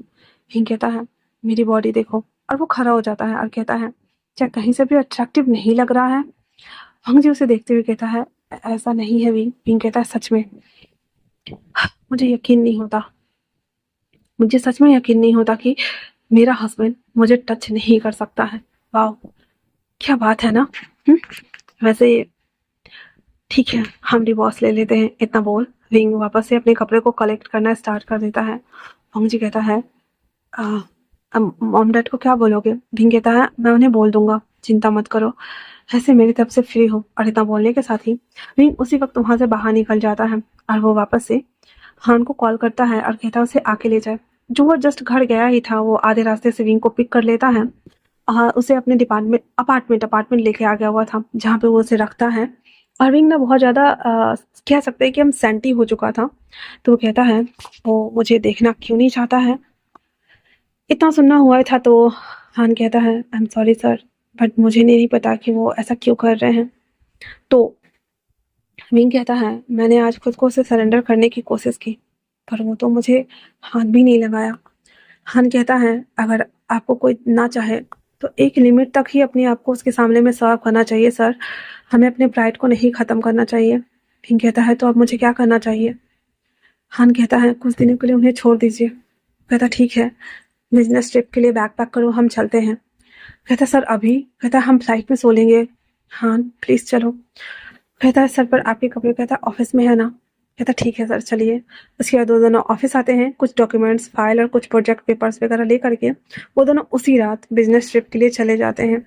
अगले दिन सुबह जियांग हाउस में जब विंग नहीं आया था तो वो कॉल करता है। हान और विंग दोनों का नंबर नहीं लग रहा था तो वो ऑफिस में पता करता है तो उसे पता चलता है कि विंग बिजनेस ट्रिप के लिए चला गया है। अब जो जियांग थी कहती है उसे ऐसा क्या हो गया कि वो हमें बिना बताए चला गया। क्या हमारा बच्चा कभी खुश नहीं रहेगा। इतने टाइम से वो उसके लिए परेशान हो रहा था और जब उसकी शादी हुई तो ऐसा क्या हो गया कि वो बिजनेस ट्रिप के लिए चला गया। वहीं दूसरी तरफ वांग जी, उसे लगा था कि शायद वो नीचे चला गया होगा या कहीं और चला गया होगा, बाद में आ गया होगा। तो जब वो सुबह उठता है तो देखता है कि विंग उस कमरे में नहीं है। वांग जी को भी थोड़ी सी चिंता हो रही थी, इसलिए पहले वो बाथरूम फिर नीचे आकर किचन सेक्शन और पूरा बाहर चेक करता है। फिर वो जब बाहर आता है तो कहीं पे भी नहीं था, इसलिए वो अंदर आता है और आते ही फिर से विंग को ढूंढना स्टार्ट कर देता है। तभी उसकी मॉम आती है, कहती किसे ढूंढ रहे हो। वांग जी कहता है मॉम विंग को देखा है क्या, क्या वो गार्डन एरिया में गया है। उसकी मॉम कहती है क्या बात है वांग जी, तुम दोनों के बीच में सब कुछ सही तो है ना। तो वांग जी कहता है मॉम एक्चुअली में शायद हाँ सब कुछ ठीक ही है। तो कहता है हाँ तो ठीक है तो फिर परेशान क्यों हो रहे हो, उसे कॉल कर लो। वांग जी कहता है हाँ हाँ मैं कॉल करता हूँ। और इतना बोलकर वो जब विंग को कॉल करता है तो विंग का नंबर स्विच ऑफ जा रहा था। फिर उसे समझ नहीं आता, इसलिए वो क्रिस को कहता है कि पता करो कि क्या वो ऑफिस में है या फिर जियांग हाउस में है। कहता है इतनी सुबह सर। वो कहता है अच्छा ठीक है। थोड़ी देर बाद 11 बजे के आसपास जब वांग जी ऑफिस में था तो क्रिस उसे कहता है सर एक्चुअली में वो ऑफिस में भी नहीं है और जियांग हाउस का मुझे नहीं पता। तो वांग जी कहता है ठीक है, एक गिफ्ट पैक करवाओ और जियांग हाउस भेज दो। तो क्रिस कहता है आप नहीं जा रहे सर। वांग जी कहता है एक्चुअली में नहीं जा रहा मैं। फिर क्रिस वो पैक ना करवा करके जब भेजता है तो जियांग वो पैक ले लेती है एंड देन कहती ठीक है आप जा सकते हैं। तो कहता है एक्चुअली में उन्होंने कहा है कि मिस्टर वे को ही देने के लिए और इधर उधर वो ढूंढ रहा था उसे। तो कहता है एक्चुअली में तुम अपने बॉस को जाके बोल दो कि विंग यहाँ नहीं है और वो 3 मंथ बाद आएगा। इतना सुनना हुआ था तो वो कह देता जी मैम, और वो जैसे उसने सुना था वो सब कुछ डिलीवर कर देता है क्रिस को। क्रिस जब वांग जी को बताता है कि मिस्टर वे यहाँ नहीं है और वो 3 मंथ के लिए बिजनेस ट्रिप पे चले गए हैं, वांग जी तो सदमे में ही चला गया था और कहता है क्या मतलब, वो मुझे बताना नहीं चाहता था। और इतना बोल करके और वो कह देता उसे कॉफ़ी लाने के लिए। उसके बाद जो हमारा वांग जी था हस्बैंड वाला, उसका नेचर थोड़ा सा एक्टिव हो गया था और उसको ईगो को थोड़ा सा हर्ट हो गया था। देन कहता है वो चला गया तो मुझे बताना जरूरी नहीं समझा उसने। हर वक्त अपनी मन की करता है, जो मन में आता है बस वही करता है। क्या इंसान है ये। जितना मैं इसे समझने की कोशिश करता हूँ हर बार लगता है कि ये कुछ नया निकल के आता है। फिर वो उसका आईजी वगैरह चेक करता है जहाँ पे विंग के पोस्ट देखने के बाद वांग जी का तो दिमाग घूम गया था। इतने सारे लाइक्स, इतने सारे कमेंट्स, इतने सारे सेक्सी सेक्सी कमेंट्स, जहाँ पे विंग हमेशा एक अच्छा सा ड्रेस्ड अप होकर के अपना पिक्चर्स डाला करता था, जिसे देखने के बाद वांग जी को थोड़ी सी जेलसी होती है बट फिर भी वो ज़्यादा माइंड नहीं करता और वो स्टोरी का अपडेट का वेट कर रहा होता है। लगभग 2 बजे के आसपास विंग स्टोरी अपडेट कर देता है जहाँ पे वो बहुत ज़्यादा हॉट एंड सेक्सी लग रहा था, क्योंकि विंग वो वहाँ पहुँच चुका था और आने के बाद होटल में अच्छे से रेडी वगैरह होकर के और उसने अपने पिक्चर्स को आईजी पे अपलोड कर दिया हुआ था। जहाँ पे वांग जी जब ये देखता है कि विंग वापस से इतना ज़्यादा हॉट एंड सेक्सी लग रहा है, वांग जी कहता है वाओ, मतलब बिजनेस ट्रिप पर जाकर भी इसको ऐसे ही लगना है। इतना बोलने के साथ ही वो फ़ोन ऑफ कर देता है। अब जो वांग जी था वो हमारा जेलिस वाला फील करना स्टार्ट कर चुका था। विंग जो कि अपने कमरे में बैठा हुआ था और कॉफ़ी पी रहा था, हान आते हुए कहता सर अगर आपके हस्बैंड नहीं माने तो आप क्या करेंगे। विंग कहता है मुझे नहीं पता कि मैं क्या करूँगा, अगर वो मेरा ना हुआ। और अपने मन में कहता है तो मैं इस लाइफ को ख़त्म कर दूंगा, बस बात खत्म। इतना बोल करके वो कहता चलो काम पे चलते हैं। विंग जो कि बहुत ज़्यादा बिजनेस माइंडेड था, बहुत अच्छे से काम करता था, दैट्स वो क्लाइंट से मिलने के लिए आता है। विंग को हमेशा से आदत होती थी कि वो कोई भी अच्छी चीज़ों को, प्लेट से कटलरी या कुछ भी खाने की चीज़ें देखता था, वो आईजी पे पोस्ट करता था। तो वो जब वहाँ पे आकर के बैठा हुआ था, तो वहाँ पे बहुत सारे ना यूनिक टाइप के कटलरी वगैरह लगा हुआ था, जिसे वो हाथ में लेकर के पिक्चर्स क्लिक करता है। तभी वहाँ पे जिसके साथ वो मीटिंग करने आ गया था, वो ऐसे आते ही कहता है, और उसका भी हाथ ना गलती से आ गया हुआ था और एंगल बना था हार्ट शेप का, और विंग ना पिक्चर्स क्लिक कर लिया हुआ था। फिर वो जब देखता है देन कहता है कोई ना, इतना भी क्या माइंड करेगा कोई। फिर उस पिक्चर्स को वो पोस्ट कर देता है, देन उसके साथ वो काम करना स्टार्ट कर देता है। फंग जी जो कि अब स्टॉकिंग वाले नेचर में आ गया हुआ था, जब उसे पॉपअप होता है तो वो देखता है कि विंग ने हार्ट बना करके डाला हुआ है और हैंड किसी और का भी है। फंग जी के अंदर का जो हमारा जलकुकरा वाला हस्बैंड था वो बाहर आ रहा था और कहता वाह, फोन पटक देता है। देन कहता है मुझसे तो कभी ठीक से ढंग से बात तक नहीं किया, जब भी आता है तो रूल करता है या डोमिनेटेड होने की कोशिश करता है, और बहुत देखो तो ऐसी हरकतें करता फिर रहा है। क्रिस आते हुए कहता सर आपको क्या हुआ। मुझे कहता है कुछ नहीं। क्रिस कहता सर हमें मीटिंग के लिए जाना है। कहता हूँ ठीक है। अब वो जब मीटिंग करने के लिए आ जाता है तो वहाँ पे जितने भी लोग थे वो वांगजी को देखकर मुंह बनाने लगता है, कहते हैं बट ये काम तो मिस्टर वे कर रहे थे ना, वो कहाँ है। वांगजी कहता है एक्चुअली मैं इस कंपनी का CEO मैं हूँ, तो आपको मेरे साथ मीटिंग करनी चाहिए ना कि। अब सब लोग उसके मीटिंग और वो सब कुछ था तो नया था, थोड़ा एडजस्ट करने में टाइम लग रहा था, इसलिए कहता है नो हम आपके साथ मीटिंग नहीं करने वाले हैं, आप कुछ भी कर लीजिए, आप मिस्टर वे को ही कॉल कीजिए, हम उन्हीं के साथ बात करने वाले हैं और ये सब कुछ समझाने वाले हैं। तभी अचानक से जो टीवी था ना वो एक्सेस हो जाता है और वहाँ पे विंग था। विंग ने आज व्हाइट कलर का शर्ट पहना हुआ था और एक तरफ से ऑफ शोल्डर था जहाँ से सारा शोल्डर दिख रहा था। वांग जी भी पीछे मुड़ जाता है, देन साइड हो जाता है, जहाँ पे विंग कहता है हेलो एवरीवन, एक्चुअली मैं बिजनेस ट्रिप पे आया हुआ हूँ और मुझे अच्छे से पता है कि आज शेयर होल्डर की मीटिंग होने वाली है, दैट्स वाई मैं ऑनलाइन मीटिंग कर सकता हूँ क्या। सारे लोग रेडी हो गए थे एंड देन विंग उन लोगों के साथ मीटिंग पे बात करना स्टार्ट कर चुका था। अब थोड़ा कैमरा को जूम कर दिया जाता है जहाँ पे पूरा सोफा का कवर आ रहा था और ये हान ने किया हुआ था। विंग आगे से भी इसका क्लीवेज एक साइड से पूरा दिख रहा था और ऑफ शोल्डर था तो वो भी दिख रहा था। अब विंग ये जानबूझ के करा था। हान कहता है हाँ मेरे बॉस सातिर इंसान ही नहीं, एक नंबर के सैसे बीसी भी हैं और वो अपने बॉस आई मीन की हस्बैंड के लिए वो कुछ भी कर सकते हैं। हाँ इतना खतरनाक सर। और वो बैठा हुआ था। तो विंग उन लोगों के साथ बातें कर रहा होता है और वांग जी बस उसके शोल्डर्स को देख रहा होता है और जहाँ की चेस्ट तक ना शर्ट आया हुआ था पर दिख नहीं रहा था, बट वहां तक था।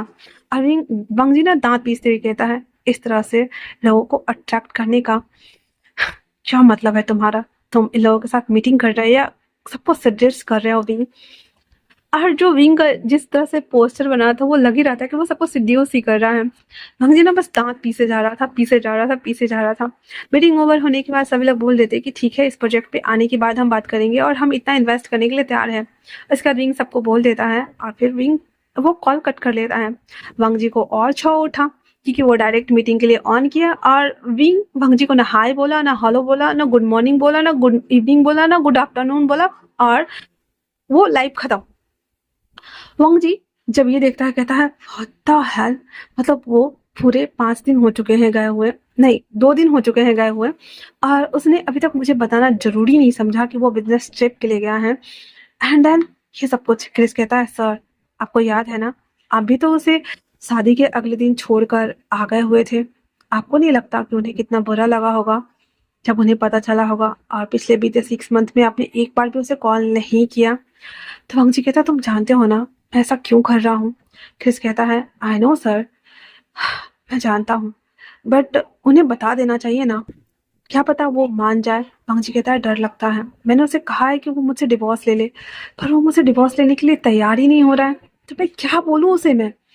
तो क्रिस कहता है सर एक बार आप बात करके देखिए, क्या पता कि वो समझ जाए, क्या पता कि वो बस आपके साथ रहना चाहे। इतना सुनना हुआ ही था तो वो कहता है ठीक है आने दो, मैं उससे बात करता हूँ। जैसे फिर क्रिस जाते जाते कहता सर आप जेलिस हस्बैंड की तरह क्यों ट्रीट कर रहे हो। वांग जी कहता नहीं बिल्कुल भी नहीं, मैं ऐसा कुछ भी ट्रीट नहीं कर रहा हूँ। क्रिस कहता सर आप जेलिस तो फील कर रहे हो, आप मानो या ना मानो। इतना सुनना हुआ ही था तो वो कहता है तो तुम जाओ यहाँ से और मेरे लिए कॉफी लेकर के आओ ठीक है। और इतना बोलने के साथ ही वो उसे कह देता है जाने के लिए। क्रिस के जाने के बाद जो वांगजी था ना वो सोच रहा था कि वो क्यों नहीं शादी करना चाहता किसी से। वो क्यों नहीं बताना चाहता विंग को कि वो क्यों नहीं सो रहा उसके साथ। वो क्यों नहीं उसे हाथ लगा रहा। वो क्यों डर रहा है उसके करीब जाने से। और क्यों बार बार वो उसे खुद से दूर कर रहा है। बात है प्रॉम नाइट के 2 दिन पहले वाले, जहाँ पे विंग वांगजी के साथ ज्यादा चेप हुआ करता था और कॉलेज में वो बहुत ज्यादा फेमस था। वांगजी उसके साथ रहता था एज अ फ्रेंड, पर वांगजी को विंग पसंद था। तो उसने कभी भी हिम्मत नहीं की उसे बताने की या कुछ भी करने की। उसे लग रहा था जब वो वापस आ जाएगा स्टडी करके अब्रॉड से, तब वो विंग को सारी बात बता देगा अपनी दिल की, कि वो क्या फील करता है विंग के लिए और कितना ज्यादा। प्रॉम नाइट वाले दिन जब विंग ये सब रेडी हो रहे थे, तब वांगजी, जो कि वो भी पार्टिसिपेट करना चाहता था, पर जैसे वो वॉशरूम में आता है, वहां पे विंग को, जो लड़कियों में एक लड़की थी जो कि विंग को बहुत ज्यादा पसंद करती थी, वो उसके पास आते हुए कहती है, "हे, तुम विंग के दोस्त हो ना?" तो वांगजी कहता है, हाँ मैं उसका दोस्त हूँ। वो लड़की कहती है, मैं नहीं चाहती कि तुम उसके साथ रहो या घूमो। इस पे वांगजी कहता है, लेकिन क्यों भला? वो लड़की कहती है, मैं विंग को पसंद करती हूँ, दैट्स वाई तुम उसका साथ छोड़ दो वरना अच्छा नहीं होगा। भांगजी कहता है, तो तुम उसे जाके कहो, मुझसे क्यों कह रही हो? वो लड़की कहती है, जब तुम उसके आसपास होते हो तो वो सबको भूल जाता है और वो तुम्हारे पीछे पीछे घूमता रहता है। अब मुझसे बर्दाश्त नहीं होता, मैं तुम्हें ना नहीं छोड़ूंगी, मुझे बहुत जालसी होता है। तो इतना बोलकर जैसे उससे वांगजी को थप्पड़ मारने वाला होता है, वांगजी उसका हाथ पकड़कर वहीं पे छोड़ देता है, देन चला जाता है।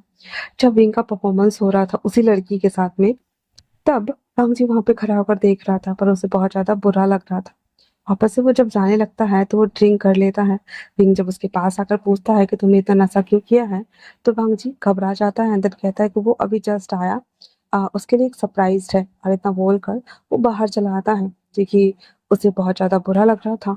वांगजी विंग के साथ डांस करना चाहता था और वो इमेजिन कर रहा था कि स्टेज पे वांगजी और विंग की परफॉर्मेंस चल रही है। वो स्मोक करने के लिए बाहर आया ही था कि उस लड़की का जो 2-3 बॉयफ्रेंड फ्रेंड था ना, उन सबको वो बुलाकर ले आता है, जहाँ पे ड्रंकन हालत में होने की वजह से वो वांगजी को सर पे मारता है। तो हालांकि खून तो नहीं आता है, पर सर में चोट लग गया था, एंड देन उन लोगों ने वांगजी को लात वात से घूंसे से एकदम कूट दिया हुआ था, और गलती से एक लात उसके लिटिल लाइन के ऊपर लग गया था, जिसके बाद वांगजी बहुत ज्यादा छटपटा रहा था, बहुत ही ज्यादा।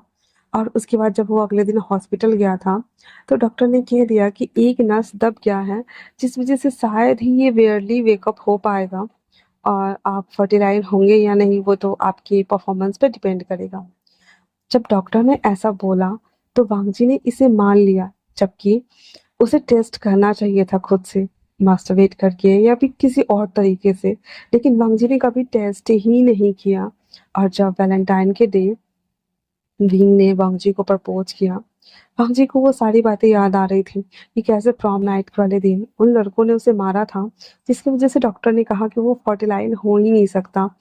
और फर्टिलाइज तो दूर की बात है, क्योंकि बच्चा पैदा होना नहीं होना वो तो भाग की बात है, खासकर ये कि वो खड़ा ही नहीं हो सकता। वांगजी को लग रहा था कि वो अगर विंग को हाँ बोलेगा, तो विंग के दिल में उसके लेकर के फिजिकल होने का और एक जो पार्टनर्स होते हैं जो ये आपको सेटिस्फाई करते हैं उस लेवल तक ले जाने का, वो सबके दिमाग में थॉट रहता है कि कितना ज्यादा वाइल्ड, कितना ज्यादा सॉफ्ट होना चाहिए। दैट्स वाई वांगजी ने विंग को रिजेक्ट कर दिया था उस दिन, और वो उसके एक वीक बाद ही अपने गिल्ड को अपने साथ लिए वो वहां से चला गया था। और जब शादी हुआ था और जब उसने सामने विंग को देखा एक पल के लिए, वांगजी के अंदर का ना जो बच्चा दिल था जो छुपा हुआ था, खिल गया हुआ था, क्योंकि उसकी शादी उसके समवन स्पेशल, उसके एक्स बॉयफ्रेंड से हो रही थी। बट जैसे ही उसे याद आया और रणवीर उसके साथ सोने के लिए कहा, भांजी को वो सब कुछ वापस से याद आ गया, बैक टू द प्रेजेंट। भांजी अपने हाथों को जोड़े हुए था और कहता है, भी तुम्हें इस तरह से ड्रेस्ड अप हुए देखकर सच कहूं तो मेरे तन बदन में आग लग जाती है। तुम इस तरह से किसी और को सिट्यूस कैसे कर सकते हो, जबकि तुम्हारा हस्बैंड तुम्हारे सामने में है, और तुम ऐसा बिल्कुल नहीं कर सकते। तुम्हें छू नहीं सकता क्योंकि मैं डरता हूँ तुम ये ना कह दो कि मैं मर्द ही ना हूँ, मैं मर्द कहलाने लायक ही ना हूँ। ये सोचते हुए जो हमारा वंगजी था ना, उसे अपने ही मर्दानगी पे डाउट हो रहा था। जबकि उसने कभी ट्राई ही नहीं करा था। और ये सब सोच रहा होता है क्रिस। थोड़ी देर बाद उसके पास आते हुए कहता, सर क्या हुआ? वांग जी कहता है, नथिंग। और इस तरह से वो अपना काम करना स्टार्ट कर देता है। वांग जी जानता था कि उसके अंदर क्या कमी है। दैट्स वाई वो विंग को कई बार मैसेज करने के बारे में सोचता है, फोन करने के बारे में सोचता है, पर विंग कभी भी फोन वो कर ही नहीं पाता है। वांगजी सोचता था कि वो विंग को कॉल करेगा, उससे पूछेगा कि उसका दिन कैसा गया, क्या वो उसे याद करता है, क्या वो उसके साथ वो सभी बातें कर सकता है जो एक पार्टनर दूसरे के साथ करते हैं। प्यार भरी बातें, डर्टी टॉक्स, नॉटी टॉक्स, हर वो चीज जो उसे करनी चाहिए। पर वांगजी की हिम्मत हर बार जवाब दे रही थी। वो नहीं चाह रहा था कि विंग के अंदर वो झूठा होप पैदा करे, और जब वो उसे सेटिस्फाइड नहीं कर पाएगा तो क्या सोचेगा विंग उसके बारे में। ये सोचते हुए वांगजी उसे खुद करने लगा था। विंग जो कि 3 महीने के लिए बिजनेस ट्रिप पे गया था, आज 1.5 मंथ होने को आए थे। और विंग जो कि पागलों की तरह वांगजी से प्यार करता था, वो हर रात बेसब्री से वांगजी के मैसेज आने का इंतजार करता। पर वांगजी कभी भी उसे मैसेज करता ही नहीं था। विंग से अब रहा नहीं जा रहा था। वो हान से कहता है, हाँ कल की फ्लाइट बुक करो, क्योंकि मुझे वांगजी को देखना है। ये ये लाइव वीडियो पर देख देख के मैं थक गया हूँ। मैं उसे सामने देखना चाहता हूँ, सामने फील करना चाहता हूँ, उसका होना चाहता हूँ, उसमें खोना चाहता हूँ। पर हान कहता है, बट सर वो तो आपको शायद पसंद ही नहीं करते हैं। विंग कहता है, क्या फर्क पड़ता है कि वो मुझे पसंद करते हैं या नहीं करते हैं, पर मैं तो करता हूँ ना, मैं हमेशा करता रहूंगा। ये सोचते हुए वो अगले दिन फ्लाइट पकड़कर वापस से चाइना आ जाता है। वांग जी विंग को सरप्राइज देना चाहता था, सॉरी विंग वांग जी को सरप्राइज देना चाहता था, इसलिए उसके डैड को वो कहता है कि जैंग हाउस में एक पार्टी थ्रो कीजिए। उसके पापा भी उसकी बात मान जाते हैं और पूरे जैंग हाउस को दुल्हन की तरह सजाया गया था, जहाँ पे सबको बुलाया गया था। इवन लैन जो वांगजी था उसे, लैन चंगोजुन, लैन की रैन, लैनी, सबको सबको बुलाया गया था। तभी वहां पे एंट्री होती है विंग की। विंग जिसने ब्लैक कलर का पैजामा वेयर किया हुआ था जो कि सिल्क के जैसा था, ऊपर से जो उसका शर्ट था वो वापस से उसकी बॉडी के विजिबिलिटी को दिखा रहा था, और आगे से पूरा क्लीवेज दिख रहा था। उसने वापस से बहुत ही अच्छे तरीके से मेकअप अप्लाई करके वो बहुत ज्यादा ब्यूटीफुल लग रहा था। उसके पीछे हान और विंग के हाथ में एक छोटा सा क्लच बैग वो लिए हुए अंदर दाखिल होता है, जहाँ पे बहुत सारे लोग विंग को देख रहे होते हैं, क्योंकि विंग बहुत बेयरली ही सबके सामने में आता था। दैट्स वाई हर किसी का वो ध्यान अपनी तरफ आकर्षित कर लेता है। हम चीजों की एक एम्प्लॉय के साथ में बात कर रहा था। वो जैसे उसकी नजर विंग पे पड़ती है, उसकी निगाहें भी थम सी गई थी, और वो बस विंग को देख रहा होता है और अपने मन में कहता है, कोई इतना खूबसूरत कैसे हो सकता है। और वो बस सोच रहा होता है। विंग आते ही सबसे हाय हेलो कर रहा था, और किसी से गले नहीं मिल रहा था, बस हैंड शेक कर रहा था, और सबको ऐसे हाथ जोड़ के जैसे कैसे 90 डिग्री का बो करते हैं, तो वो 90 डिग्री का बो कर रहा था। जिसके बाद वो वांगजी के पास आते हुए भी जैसे एक बिजनेस राइवल्स होते हैं या बिजनेस पार्टनर्स होते हैं, उस तरीके से वो हैंड चेक करता है, जहाँ पे वांगजी उसके हाथों को छूता है। विंग के हाथ बहुत ही ज्यादा सर्द, ठंडे, मुलायम थे, जिसके एहसास को वांगजी ने 2 सेकंड तक अपने हाथों में होल्ड किया एंड देन छोड़ दिया। विंग उसकी आंखों में कुछ तो ढूंढ रहा था, कुछ तो ढूंढ रहा था। शायद वो ये कह दे कि विंग क्या तुम ठीक हो। वांगजी उसके बाद एक्सक्यूज मी करता हुआ वहां से चला जाता है। विंग जिसकी आंखों में पानी तैर गया था, क्योंकि बस आंसू बन के छलकने ही वाला था। रिंग वापस से अपनी मॉम को और सासू मॉम को गले लगाती है एंड देन उन लोगों से बात करना स्टार्ट कर देता है। तब वो देखता है कि जो वांगजी है ना, एक लेडी बिजनेसमैन है, उसके साथ बहुत अच्छे से बात कर रही है। वो बिजनेसमैन काफी यंग थी, और वो अच्छे से बात कर रही थी। साथ में उसकी बेटी भी थी जो कि 21 या 22 साल की होगी, जिसके साथ वांगजी को इंट्रो करा रही होती है। वांगजी भी उसके साथ हैंडशेक करता है एंड देन वो जो लेडीज थी वो उन दोनों को बात करने के लिए वहां पे छोड़कर चली जाती है। वांगजी उस लेडीज को देखती है एंड देन उससे बात करना स्टार्ट कर देता है, उस लड़की के साथ में, और उसके साथ बहुत अच्छे से बात कर रहा होता है। विंग जो कि ये देख के इतना ज्यादा जेलस फील कर रहा था, इसलिए वो अपने मॉम से कह देता है, मॉम मैं थक गया हूँ, आप पार्टी एंजॉय कीजिए, मैं ऑलरेडी सबसे मिल चुका हूँ, तो मैं ऊपर कमरे में जा रहा हूँ। उसकी मॉम भी हाँ में सर में हिला देती है एंड देन विंग अपने कमरे में चला आता है। वी जब अपने कमरे में आता है, वो अपने कपड़े को खोल करके एक शॉर्ट बाथ गाउन पहन लेता है और उसके हाथ में गन था। उसके बाद वो वांगजी को मैसेज करता है, मेरे पास ऊपर आइए। पहले तो उस वांगजी मैसेज को ऐसे देखता नहीं है, फिर थोड़ी देर बाद किसी काम के लिए वो जब मोबाइल बाहर निकालता है तो देखता है कि वहां पे पॉपअप किया हुआ है मैसेज विंग का। वो चारों तरफ देखता है, जहाँ पे विंग कहीं पे भी नहीं था। वांग जी देख रहा था कि ऑलमोस्ट पार्टी खत्म हो गई और सब लोग खा रहे थे, देन बात कर रहे थे, इसलिए वो वहाँ क्रिस से कह देता है कि नीचे के अरेंजमेंट देख लेने के लिए वो ऊपर जा रहा है। इतना बोल वो विंग के कमरे की तरफ बढ़ जाता है। विंग के कमरा में आते ही देखता है कि विंग का कमरा ना पूरा अंधेरा है। वांग जी साइड से लाइट को ऑन कर देता है, जहाँ पे विंग नीचे जमीन पे बैठा हुआ था। उसके एक पैर पीछे की तरफ मुड़े हुए थे और एक पैर आगे की तरफ मुड़ के स्ट्रेट बैठा हुआ था और उसके हाथ में गन था जो कनपट्टी पे लगा हुआ था, जिसे देखने के बाद वांग जी कहता है, वी ये क्या पागलपन है? हाँ। विंग कहता है, पागलपन? आपने मेरा पागलपन देखा कहाँ है वांग जी? क्या मैं आपको पसंद नहीं हूँ हस्बैंड, या फिर मैं खूबसूरत नहीं हूँ? हाँ। इतना बोल विंग अपने आप को खड़ा करता है, पूरा बाथ गाउन खोल देता है और वो बॉडी से नहीं उतारता, वो फुल नेकेड था। वो विंग भंगजी को दिखाता है, क्या मेरी बॉडी काफी नहीं है आपको सेटिस्फाइड करने के लिए? हाँ। जी कहता है, मेरी बात सुनो विंग, ऐसा कोई बात नहीं है। और वो गन नीचे रख दो। विंग कहता है, हाँ मैं रख दूंगा। इतना बोलकर वो बाथ गाउन को पहनने लगता है, गन्स लिए ही। भंगजी उसकी तरफ बढ़ता है तो विंग कहता है, डोंट, मेरे पास मत आइए। और इतना बोलकर वो वापस से बैठ जाता है, कहता है, हाँ, आपको पता है मैं कितना क्रेजी था आपके लिए, और अभी भी हूँ। ऐसा नहीं है कि नहीं हूँ। मैं आपको इतना चाहता हूँ कि मैं ईगरली वेट कर रहा हूँ कि आप मेरे बॉडी को छुए, मुझे परेशान करे, मुझे मस करे, बेड में रौन डाले, अंदर मुझे सेटिस्फाइड करे, गले से लगाए, अपने एम्ब्रेस में छुपाए और मुझसे प्यार करे, टूट के प्यार करे। मैं ये चाहता हूँ। मैं अपने आप को आपके नीचे फील करना चाहता हूँ। मेरे लिए पूरी दुनिया के लोग खड़े हैं जो मुझसे शादी करके मुझे सेटिस्फाइड कर सकते हैं, और मैं यहाँ पे आपके लिए बेचैन हूँ। काका, आप मुझे क्यों नहीं टच करते? हम लीगली हस्बैंड्स हैं, फिर आप मुझसे क्यों नहीं प्यार करते?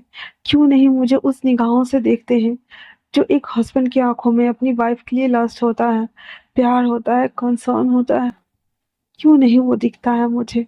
आप उस लड़की से बहुत अच्छे से बात कर रहे थे ना? हमसे, जो कि काफी ज्यादा डरा हुआ था। और वो कहता है, "वी, नीचे करो कनपट्टी से।" विंग कहता है, अब कोई फायदा नहीं है काका। मैंने पहले 2 साल वेट किया, फिर 6 मंथ वेट किया, फिर 3 मंथ वेट किया। अब लगता है इंतजार करने की क्षमता मेरे अंदर से खत्म हो गई है। मेरे अंदर का धैर्य का बांध टूट गया है और अब मैं जीना नहीं चाहता। इतना बोल विंग जो गन था वो साउट कर देता है। वांग जी कस के चिल्लाता है, विंग। लेकिन तब तक विंग वो गन, उसकी गोली जो थी वो उसके सर में जाके लगी थी और विंग वहां पे नीचे गिरा पड़ा था और धीरे धीरे करके ब्लड का रिसाव शुरू हो गया था। उसकी आंखें धीरे धीरे बंद हो रही थी, कान में सीटी जैसी आवाजें आ रही थी, एक जोरदार सन का साउंड, और धीरे धीरे सब शांत हो रहा था। हमजी चिल्ला रहा था, wing, wing, wing, wing, wing. और वो ऐसे डोर ओपन करते भागते हुए नीचे आता कहता है, mom, dad, aunt, uncle. Wing ने गोली गोली, और सब लोग ऊपर भागते हैं, जहाँ पे वो देखता है कि विंग जो है वो बाथ गाउन में है और ब्लड आ रहा है, सब कुछ। उसके बाद आनन फानन में विंग के सर के ये किया जाता है और उसे हॉस्पिटल लेके आया जाता है। विंग ओटी रूम में था और उसका ऑपरेशन चल रहा था।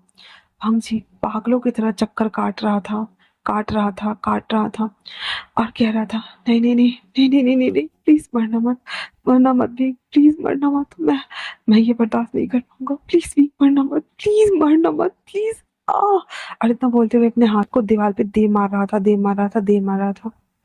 तभी अंकल आते हुए कहते, क्या कर रहे हो? जी कहता है, मैं किसी लायक नहीं, मैं किसी काम के लायक नहीं हूँ। अंकल किरण कहते हैं, हाँ सही कहा तुमने, तुम किसी कर्म के नहीं हो वांग जी। वो तुम्हारा हस्बैंड है, एक वाइफ हो या हस्बैंड हो या कोई भी हो, उसे एक डिजायर्स होता है अपने हस्बैंड से। और तुमने क्या किया? जब से तुम शादी करके आए 6 महीने के लिए उसे छोड़कर चले गए, और अब वो तुम्हें 3 महीने के लिए छोड़कर चला गया। जहां तक हमें लगता है कि तुम दोनों एक दूसरे के साथ रहने के लिए बने ही नहीं हो। अगर वो ठीक हो जाता है तो हम तुम दोनों का डिवोर्स फाइल कर देंगे। वंशी कहता, नो, ऐसा नहीं हो सकता। आपने कहा था ना कि वो मेरे साथ रहेगा। हाँ हाँ ठीक है। तो रह सकता है ना। उसकी मॉम एक थप्पड़ मारती है वांगजी सर, कहती है, अच्छा, तो उसे दर्द देने के लिए रहने दो, ताकि वो वापस से ऐसी कुछ गलतियां कर ले और अपनी जान ले ले। हाँ, वो किसी और के साथ ज्यादा खुश रहेगा, तुम्हारे साथ नहीं। मुझे कहता है, mom, mom please, mom please, mom please, please मुझे कुछ और नहीं चाहिए, मुझे बस वो चाहिए। उसके डैड कहते हैं, देखिए मिस्टर लैम, हम हम दोनों के बीच में बोलना नहीं चाहते हैं, बट अब सच में लगता है कि हमें इन्हें सब कुछ बता देना चाहिए। एक्चुअली में उस दिन विंग, फिर वो सारी बात बता देता है कि विंग आपसे शादी करना चाहते थे, इसलिए उसने प्लान बनाया कि वो गगा को और सीचन को छुप जाने के लिए बोले। एक्चुअली में सीचन और जैंगचिंग दोनों शादी कर चुके हैं, और वो दोनों अमेरिका में हैं, और वो वहां से काम कर रहे हैं। हमें लगा था 1 मंथ में सब कुछ ठीक हो जाएगा, लेकिन आज चौथा मंथ होने को आया है, लेकिन कुछ भी ठीक नहीं है। और हमने भी उसे इत्तला कर दिया है, वो आता ही होगा, रास्ता में होगा।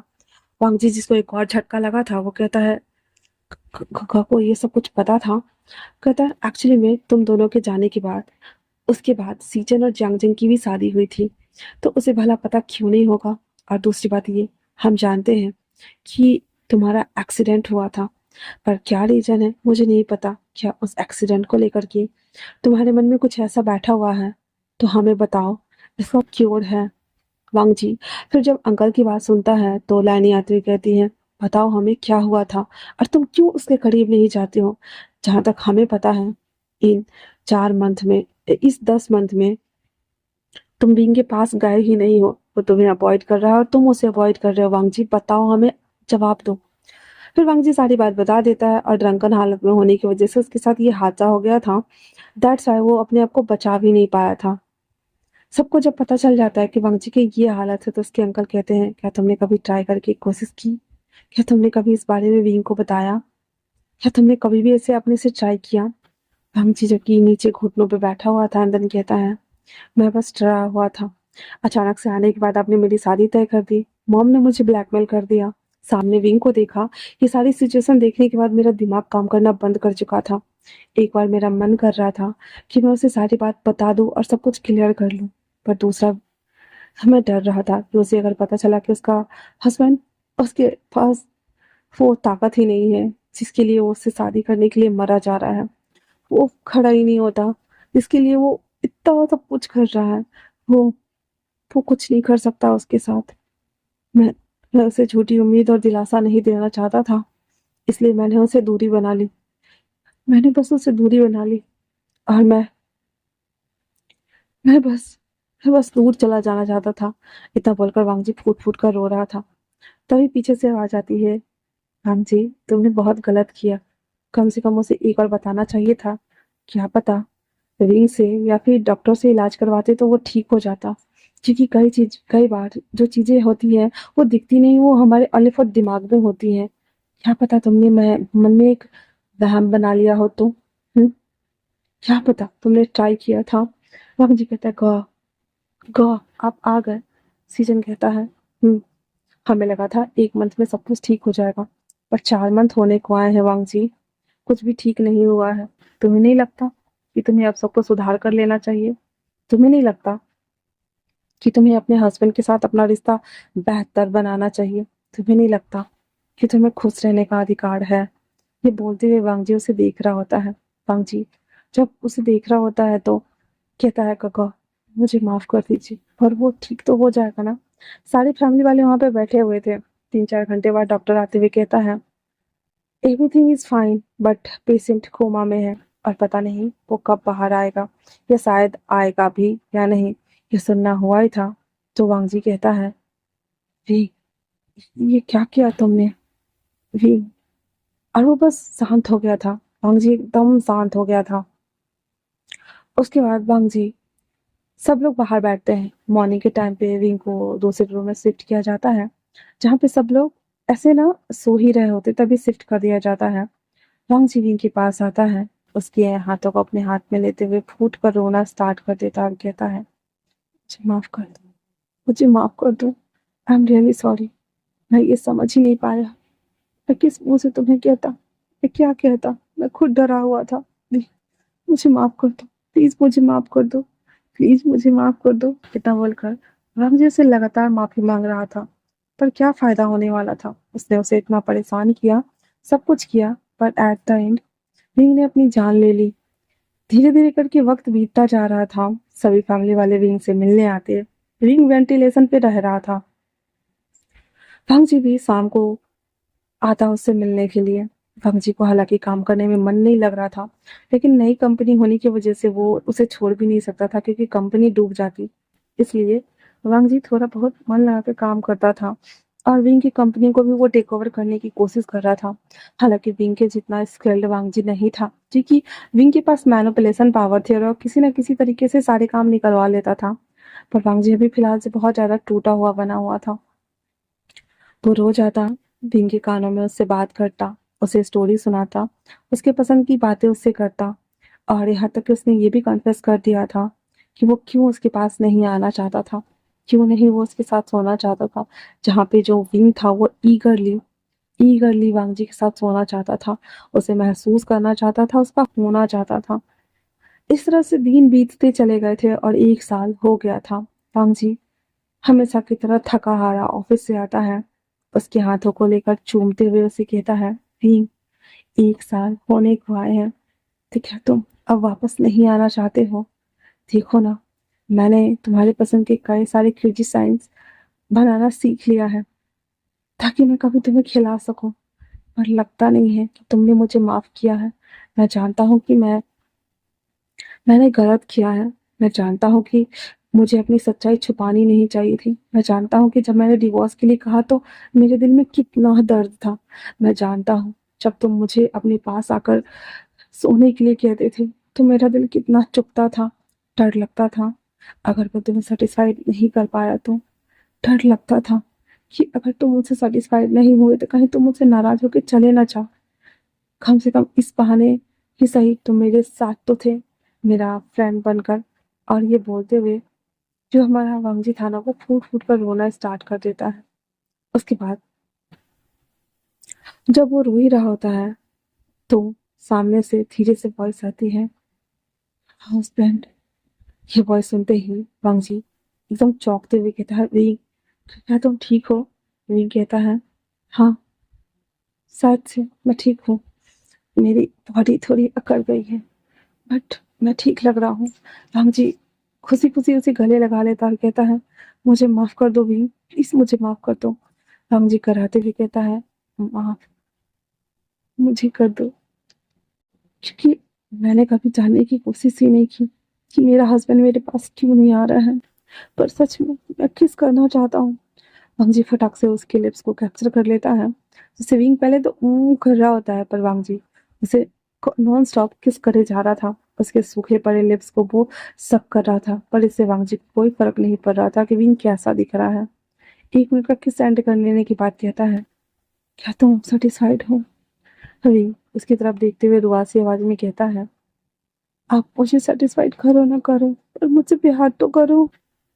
क्या जरूरी है फिजिकल होना? फिजिकल होने का फॉर्म एक एक बस फॉर्म है, बताना सामने वाले पार्टनर को कि वो किस कदर टूट कर चाहता है। पर इसके बिना भी तो प्यार किया जा सकता है ना, प्यार तो बस पाना है। आप मुझसे प्यार भी नहीं करते हैं क्या? ये बोलकर विंग रोने लगा था। हम जैसे गले लगाए हुए रोते हुए कहता है, हाँ करता हूँ ना, बहुत ज्यादा करता हूँ। पर जब से पता चला कि मैं तुम्हें सेटिस्फाइड ही नहीं कर पाऊंगा, तब से लगा जैसे कि मैंने अपने आप को खो दिया, मार डाला कहीं पे, खत्म कर दिया है। मैं तुम्हारा सामना नहीं कर पा रहा था विंग, तुम्हारी उम्मीदों पे मैं खरा ना उतर पाऊं, इसलिए मैंने खुद को दूर कर दिया। विंग रोते हुए कहता है, आई एम सॉरी लांसान, मैंने कभी जानने की कोशिश ही नहीं की कि आपने ऐसा क्यों किया। आई एम रियली सॉरी लांसान, एंड आई लव यू।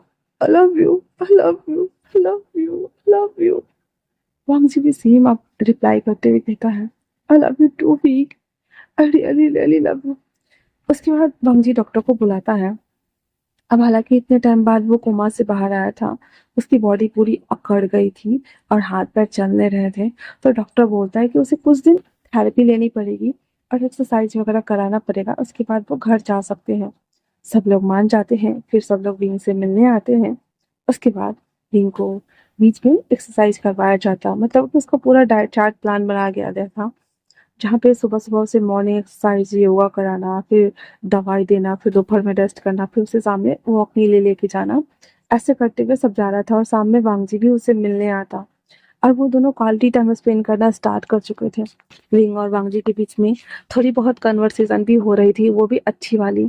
और विंग को अच्छा लगता था वो वांग जी से इस तरह से बात करना, घुलना-मिलना, क्योंकि वो चाहता था वांग जी से सुने, समझे, अब्सॉर्ब करे। दैट्स व्हाई वो खुश था इस छोटे-छोटे मोमेंट को एन्जॉय करते हुए। अपनी एक नई लाइफ की जर्नी को वो बुन रहा था सपनों के साथ में। 2 मंथ बाद विंग पूरी तरीके से रिकवर हो चुका था और वांग जी और हेल फैमिली उसे लेकर घर आती है, जहाँ पे जियांग चेंग और सिचन उसका वेलकम करते, एक वार्म वेलकम घर को अच्छे से डेकोर करते हुए, जहाँ पे लैनी विंग को गले लगाते हुए कहती है, सच में मैंने तुम्हें बहुत मिस किया। और इतना बोलते हुए उसे गले लगा लेती है, जहाँ पे विंग उसे कह देता है, यस मॉम, मैंने भी किया। फिर सब लोग वहाँ पे बैठते हैं, थोड़ी बहुत बातें होती है और खाना खाते हैं। फिर वांग जी विंग को लेकर के ऊपर की तरफ आ जाता है और अपने कमरे में आने के साथ ही उसे बेड पर लिटा देता है। और उसे जब कंबल से टक कर रहा था, विंग कंबल हटाते हुए कहता है, वांग जी, मैं आपके साथ सोना चाहता हूँ। वांग जी, जो कि अभी भी रेडी नहीं था, विंग खड़ा होकर के उसके पास आता है, उसके बॉडी को टच करते हुए आगे से कहता है, मैं एक बार ट्राई करना चाहता हूँ। विंग की बात सुनने के बाद वांग जी डरते हुए कहता है, विंग, अगर मैं सेटिस्फाइड नहीं कर पाया तो? वांग जी कहता है, तब भी मैं सेटिस्फाइड हो जाऊंगा। मुझे अपनी आत्मा की प्यास बुझानी है, आपका होना है, आपका उस टच को फील करना है। क्यों लगता है कि आप नहीं कर पाओगे? मैं जानता हूँ कि मैं कैसे करूँगा। मैं कैसे भी करके कर लूँगा अपने आप को satisfied, Wang ji. Please hold me, touch me, save me, feel me. और इतना बोलते हुए विंग अपने कपड़े को उतारना स्टार्ट कर देता है। साथ में वो वांग जी के कपड़े को भी खोलना स्टार्ट कर देता है। वांग जी धीरे-धीरे करके विंग को टच करते हुए उसे वो उस एम्ब्रेस में लेकर जा रहा था, उसे हॉट और सेंसेशन से भर रहा था। इसके बॉडी को टच कर रहा था, उसके पैरों को, उसको थाई को, उसके नेवल को, उसके बेली बटन को, हर चीज़ को टच कर रहा था। उसे किस कर रहा था और उसे लिक कर रहा था। बाहर वाले बरामदा, जो सीढ़ी के बरामदा नहीं, मतलब वो होता है ना, एक नीचे थोड़ा-सा छोटा-सा कॉर्नर बना के रखते हैं जहाँ पे इज़िली सामान रख सकते हैं। तो वैसी जगह पे ले जाकर बिठा देता है उसे और उसके साथ वहाँ पे उसे टच करना स्टार्ट कर देता है, जहाँ पे वांग जी जब ये कर रहा होता है तो विंग उतर जाता है नीचे और उसे उस पे ऐसे बोलता है बैठने के लिए। फिर वांग जी जब बैठा हुआ था तो विंग उसके दोनों पैरों को स्ट्रेच करते हुए उसको अपने माउथ में लेता है, देन उसे सक करना शुरू करता है। विंग जब वो कर रहा होता है, वांग जी धीरे-धीरे करके क्रॉल कर रहा होता है और जब वो करते हुए देखता है विंग की ये सच में वेकअप हो रहा है। ज़्यादा नहीं पर हो रहा था, पर विंग के दिल में कहीं न कहीं उम्मीद थी कि ये ठीक हो जाएगा, दैट्स व्हाई अच्छे से उसे हार्ड करते हुए वांग जी विंग को लेकर बेड पर आता है और अपने आप को उसके इनसाइड इन करता है, जहाँ पे पहले प्रॉब्लम होती है, बट बाद में धीरे-धीरे करके एडजस्ट हो गया था। और जब हो गया था तो वांगजी विंग को नहीं बल्कि विंग खुद को सेटिस्फाइड कर रहा था, राइड करते हुए उसके ऊपर राउंड राउंड और ऐसे बाउंस करते हुए, जहाँ पे वांगजी जब विंग को ऐसे करते हुए देखता है तब जा करके उसका लिटिल लॉयन धीरे धीरे वेकअप हुआ था। And then first round complete करने के बाद वांगजी का लिटिल लॉयन बहुत ज़्यादा हार्ड और वेकअप हो चुका था, जिसे देखते ही विंग कहता है ये अभी तक डाउन क्यों नहीं हो रहा। वांग जिविंग को फ्लिप करते हुए वापस से खुद को उसके इनसाइड इंसर्ट करते हुए कहता है, क्योंकि इसे चाहिए भी, मुझे लगा नहीं था कि ऐसा कुछ होगा, पर मैं ट्राई करना चाहता था बोलकर वो दोनों मेक आउट करना स्टार्ट कर देते हैं। तब तक जब तक कि वो लोग स्ट्रीम एंड तक ना चले जाए। जब फाइनली वो सब कुछ हो जाता है तो वांग जी, जो कि अब उसके बाद लग रहा था जैसे कि वो दोबारा वेकअप ही नहीं होगा। मतलब कि अगर वांग जी के दिमाग में बहुत एक्सट्रीम इच्छा होगी इसकी, तो वो बहुत मेहनत करने के बाद वो वेकअप हो जाएगा एंड देन फर्स्ट राउंड के बाद ही कंप्लीट खत्म हो जाएगा। वांग जी समझ पा रहा था, इसलिए कहता है, हस्बैंड धीरे-धीरे ठीक हो जाएगा। हम इसका इलाज कराएँगे तो ये ठीक हो जाएगा, है ना? आपको चिंता करने की ज़रूरत नहीं है। वांग जी कहता है, क्या मैंने तुम्हें अभी सैटिस्फाइड किया? हिंग कहता है, हाँ, एक बार नहीं 2-2 बार वांग जी, इसलिए ऐसा बोलना बंद कीजिए। और इतना बोल करके जो हमारा वांग जी था, वो विंग को देख रहा था और विंग उसे गले लगा लेता है। विंग बहुत ज़्यादा खुश था। वो सोच रहा था कि वो मरकर जब वापस दूसरा जन्म लेकर आया है, तो वांग जी उसे पसंद करता है। पर जब विंग उसे देख रहा होता है, तो वांग जी उसे कहता है, क्या हुआ? विंग कहता है, जब आपको यकीन हो गया है कि आप मुझे सेटिस्फाइड कर दोगे, तो यकीन मानो किसी और के साथ चीप मत होना। तो वांग जी कहता है, क्या तुम्हें जलन होती है? विंग कहता है, मेरा मन करता है मैं उसे जान से मार दूं, और मैं ऐसा कर सकता हूँ, आपको पता है ना? वांग जी को पता है कि विंग कुछ भी कर सकता है, भाई इसका लेवल बहुत बड़ा है, उसके फैमिली से भी ज्यादा पहुंच है इसकी, दैट्स वाई वो वांग जी विंग से कहता है, "ओ विंग, ऐसा कभी नहीं होगा, तुम्हारे रहते हुए मैं ऐसा कभी नहीं करूंगा, ठीक है ना?" और इतना बोल करके एक दूसरे को हक करके वो सो जाते हैं। अगले दिन सुबह, हालांकि एक ही राउंड हुआ था, तो बाथरूम में थोड़ा सा परेशानी हुआ था विंग को, पर विंग उसके बाद ठीक हो गया था। और वो नहा वहा करके जब नीचे आता है, तो वांग जी विंग का हाथ पकड़े हुए था और वो दोनों एक साथ नीचे उतर रहे थे, जिसे देखने के बाद होल फैमिली के चेहरे पे अब जाकर के एक सेटिस्फैक्शन था। एंड देन लैनी कहती है, हनी, अब लगता है कि इन दोनों के बीच में सब सही हो गया है ना? इतना बोल करके वो लोग जब नीचे आते हैं, तो जांगचिंग कहता है, विंग तुम खुश हो ना? विंग कहता है, बहुत ज्यादा। उसके बॉडी पे बाइट मार्क और हिकीज देखने के बाद सीजन डायरेक्टली पूछ लेता है, कल रात सब कुछ अच्छा तो था या हम डॉक्टर बुलाएं? वांग जी एम्बैरेस हो रहा था, पर वो स्ट्रेट फॉरवर्ड कह देता है, उसकी जरूरत नहीं है, मैं बिल्कुल ठीक हूँ, पर हाँ लगता है मुझे डॉक्टर से चेकअप कराना चाहिए।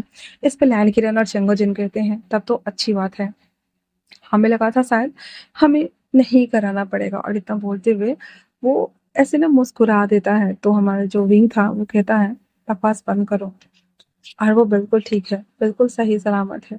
और हाँ, हम चाहते हैं कि वो डॉक्टर से दिखाएं, पर इस तरह से कोई परेशान मत कीजिए उन्हें। इतना बोलकर सब लोग खाना खाना स्टार्ट कर चुके थे, और फैमिली जहाँ पे हैप्पी थी कि फाइनली वांग जी के लाइफ में भी उन खुशियों ने दस्तक दी है जो एक हस्बैंड और हस्बैंड की डिजायर्स होती है। वहीं पर दूसरी तरफ भी अपने प्लेट में से निकाल निकाल कर वांग जी को दे रहा था, और वांग जी भी इनको देखते हुए कहता है, काश ये मैंने पहले ही कर लिया होता, तो शायद मुझे तुम्हें खोने का डर ना लगता। पर कहते हैं ना, जो होता है वो अच्छे के लिए होता है। अगर तुम्हें खोने का डर ना होता, तो शायद मैं कभी ये कह ही नहीं पाता कि मैं तुमसे कितना प्यार करता हूँ, माय एक्स बॉयफ्रेंड। इतना बोलते हुए जो हमारा वांगजी था, वो विंग को देखकर स्माइल करते हुए खा रहा था। विंग इशारे में कहता है, क्या हुआ? वांगजी कहता है, कुछ भी नहीं, और अपने मन में कहता है, हाँ मैं जानता हूँ कि एक दिन मैं पूरी तरीके से ठीक हो जाऊंगा, लेकिन आज से और अभी से मैं तुम्हें प्यार, केयर, कंसर्न और वो सब कुछ दूंगा जो एक हस्बैंड को अपने हस्बैंड से चाहिए होता है। ये सोचते हुए हमारा वांगची भी नाश्ता करने लगता है, और कुछ कुछ चीजें वो विंग को दे रहा था, विंग उसे दे रहा था, और होल फैमिली एक दूसरे को देख रही थी, साथ में इन कपल्स को भी, जो कि लवी डबी होकर के खाना खा रहे थे। तो इसी के साथ ये वन शॉट यहीं पे समाप्त होता है। कैसा लगा आप लोगों को ये वन शॉट, मुझे कमेंट्स करके जरूर बताइएगा। मिलते हैं नए वन शॉट में, तब तक के लिए थैंक्स फॉर वॉचिंग।